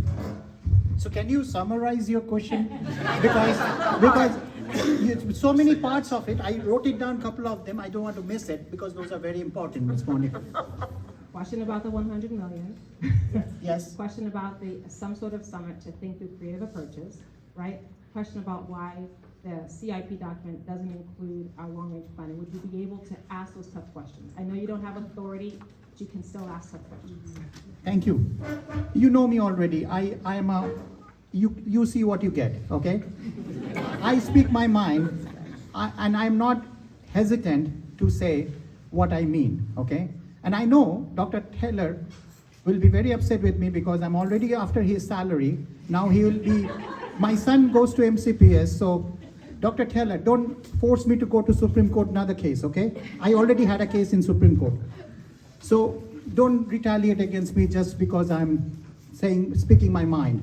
So coming to the summit, I already said before even you asked the question, I only offered you, let's have a meeting, right? Let's have a meeting all together. Let's resolve this. And if we can able to do that, then we can solve this immediately. And I also told you, $320 million going to 50,000 accounts, ghost accounts. I gave you the money. So, and also the CIP budget. So the reason why we don't have the CIP budget, because we are not advocating enough. So it doesn't matter who the politician you know. It matters who they know. They care about voting and they care about money. Just remember that. I'm not a politician. So I am telling you, make them work for your money. And more housing and more jobs is needed. Absolutely. And I will, of course, overcapacity has to be addressed. And again, let's have a meeting. Tell me the date when you're free, I will have a meeting. And I will ask the Gettysburg mayor as well. Let's have a public meeting because power lies in public. They all work for us. We don't work for them. They're public officials. Let's have a public meeting. Let them work for us. Thank you. The answer to everything is yes. I talked in the beginning of this about the $100 million question of why, if $100 million is necessary in order to make this habitable as a holding school, it couldn't be used as the school that's here now, the world-class, excellent school that's here now. Absolutely, the long-range planning data, that's the concern that I've raised about data from the beginning in my statement, and otherwise I've had these conversations with you, Madam Mayor, with your council, with the city of Gaithersburg, with questions, and Jamil Hernandez is here from the city of Gaithersburg with him and with Mayor Ashman and others, and with clusters all around the county. There is a data problem that we need to address. And in terms of a summit, absolutely, I would be committed to doing this. I think that is what is lacking from the executive currently, is that type of leadership that we don't have. Bringing people together to come up with creative solutions. That's what I've been able to do as a council member. It's what we did on housing when we created a $100 million housing production fund and a $50 million nonprofit preservation fund. I was able to work together with colleagues and bring people together to tackle those issues. On the Green Buildings Now Act, the largest investment in climate, the Green Bank went from $10 million when we, three of us took office, to now $230 million without increasing taxes at all. We did that by creatively financing the way that we provide funding for the Montgomery County Green Bank to green retrofit buildings for residents and businesses. We can solve these problems. We're uniquely positioned to do that. That's what Montgomery County used to do. We used to take on the biggest issues. We used to bring people together, leverage the talent that we have here, and actually make big things happen. We haven't done that in recent years, but we can do that again, and I believe we have to do that again because the moment requires it. Thank you. Madam Mayor, thank you for the question. Thank you for your leadership. The Rockville residents are lucky to have you and your council members. Yes, yes, and yes, to be brief on your three questions. I'll go into depth a little bit about two of them. One, the summit. We need that type of thinking. Remember, the theme that we keep hearing tonight is that MCPS is not an island unto itself. It needs to work with the council and the executive and our partners in Annapolis and our municipal leaders. That is exactly what a summit would be for, and absolutely, let's get that scheduled. And then the $100 million, you know, as a former journalist, I'm gonna talk about another $100 million question that I asked 3 years ago at the council. It's ironic, they're both $100 million. So the previous superintendent introduced a budget, and according to state law, you only have to introduce school budgets in 14 broad categories. It's a change I've spoken with the governor and state leaders about. We need more transparency. But there's one line item there called contracting services, and it was for $100 million. No bullet points, no delineation, no explanation, just $100 million. The superintendent submitted it, the school board approved it, the county executive rubber stamped it, it went through the education committee, and then me, fifth in row out of 11 council members. And I asked the CFO, what's in that $100 million? And he was stumped. And through a stem-winding answer, he said, it's everything from special education to snow removal. And I said, that's unacceptable. So when we got a new superintendent, he then started expanding the budget. And so in this last budget, that $100 million grew to $101 million, but started breaking it out into about 33 categories. That's what we have to keep doing. I'm not gonna rubber stamp the school's budget. I'm gonna ask the tough questions to make sure the money's going where it needs to go.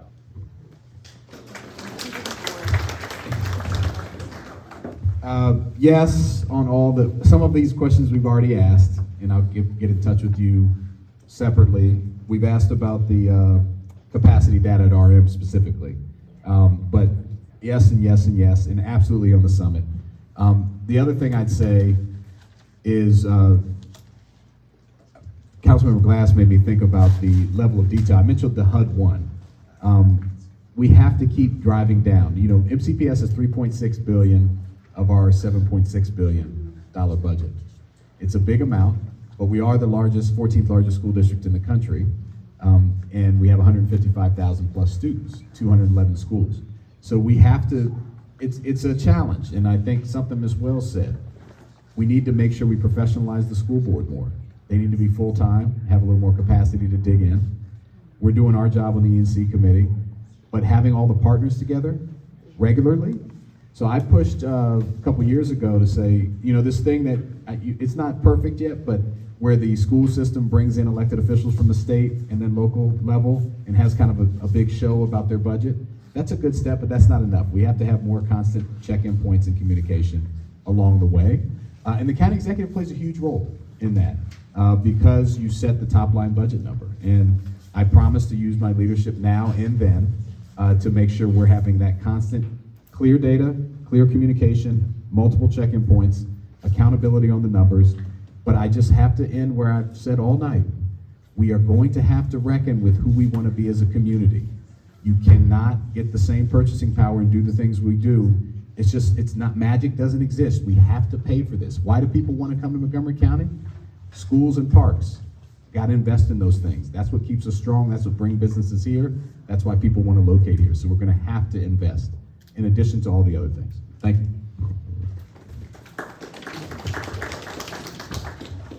Yeah, and so I'm not currently in office, but I do appreciate your question when it comes to asking tough questions. I know currently as a CPA, that is exactly what I do, whether it's with audits or with taxes. It's critically important to ask those tough questions. And as engaged community members, when I look at a lot of our business meetings, whether it's the county council or the Board of Education or the state, I don't think that there's enough tough questions being asked.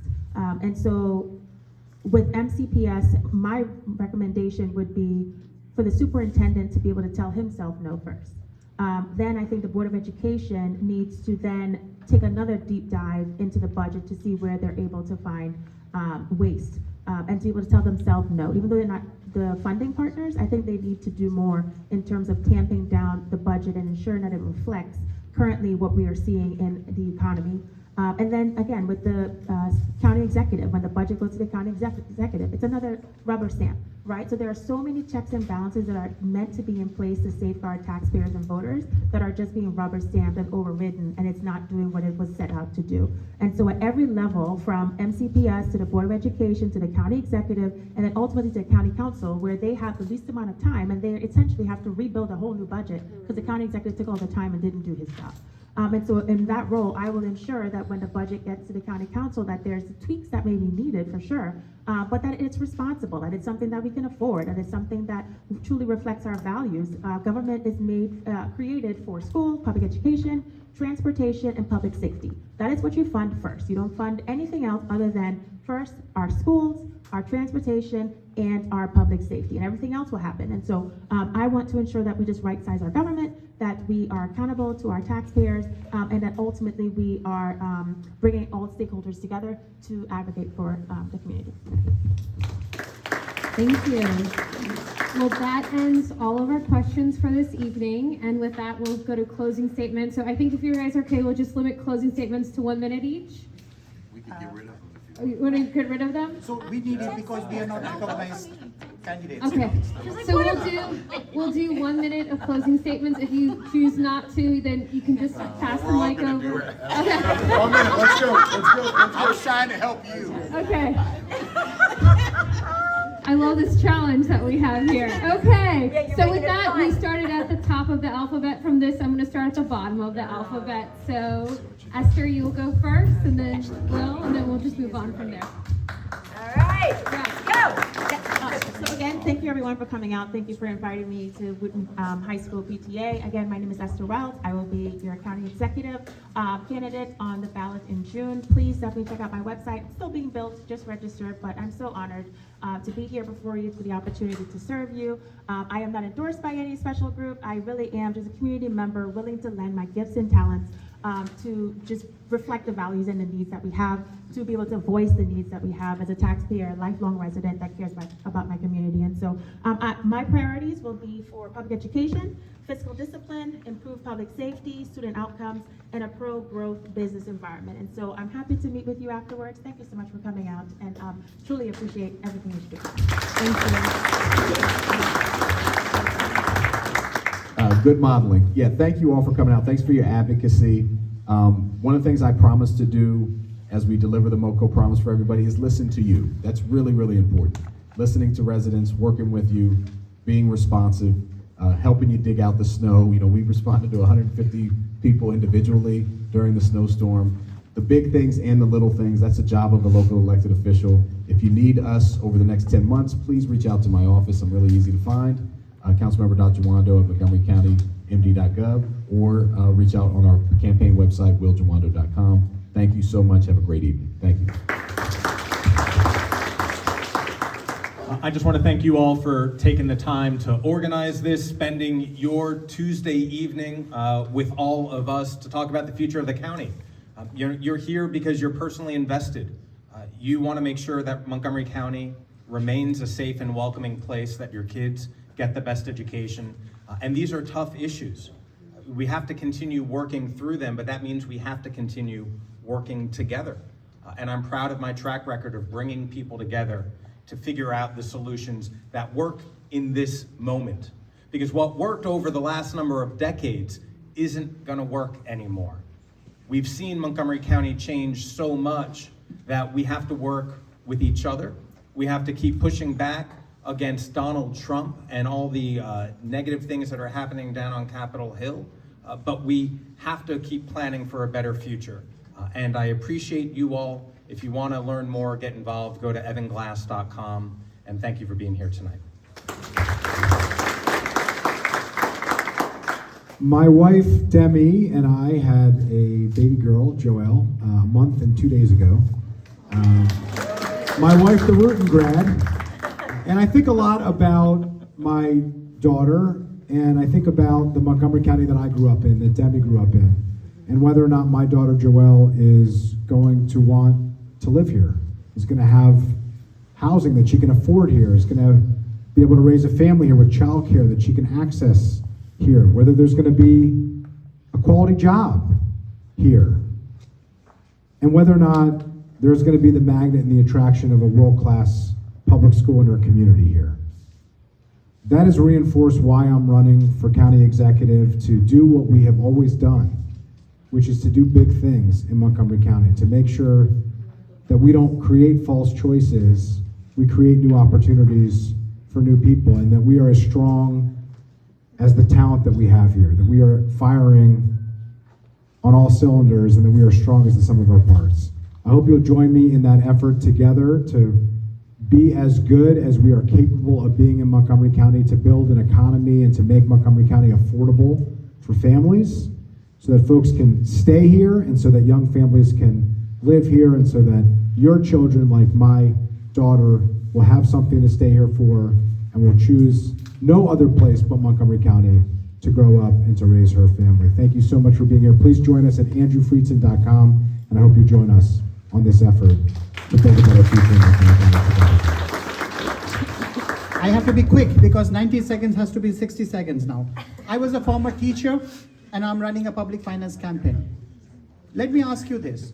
Are you better off today than 7 or 8 years back? I am not. That's why I'm running. Mahatma Gandhi said, be the change you want to see in the world. I cannot fix this problem alone. I need your help. If you don't help me, then you will not get help. I'm the only person who is ready to support you to let the Wootton stay here. So remember that, okay?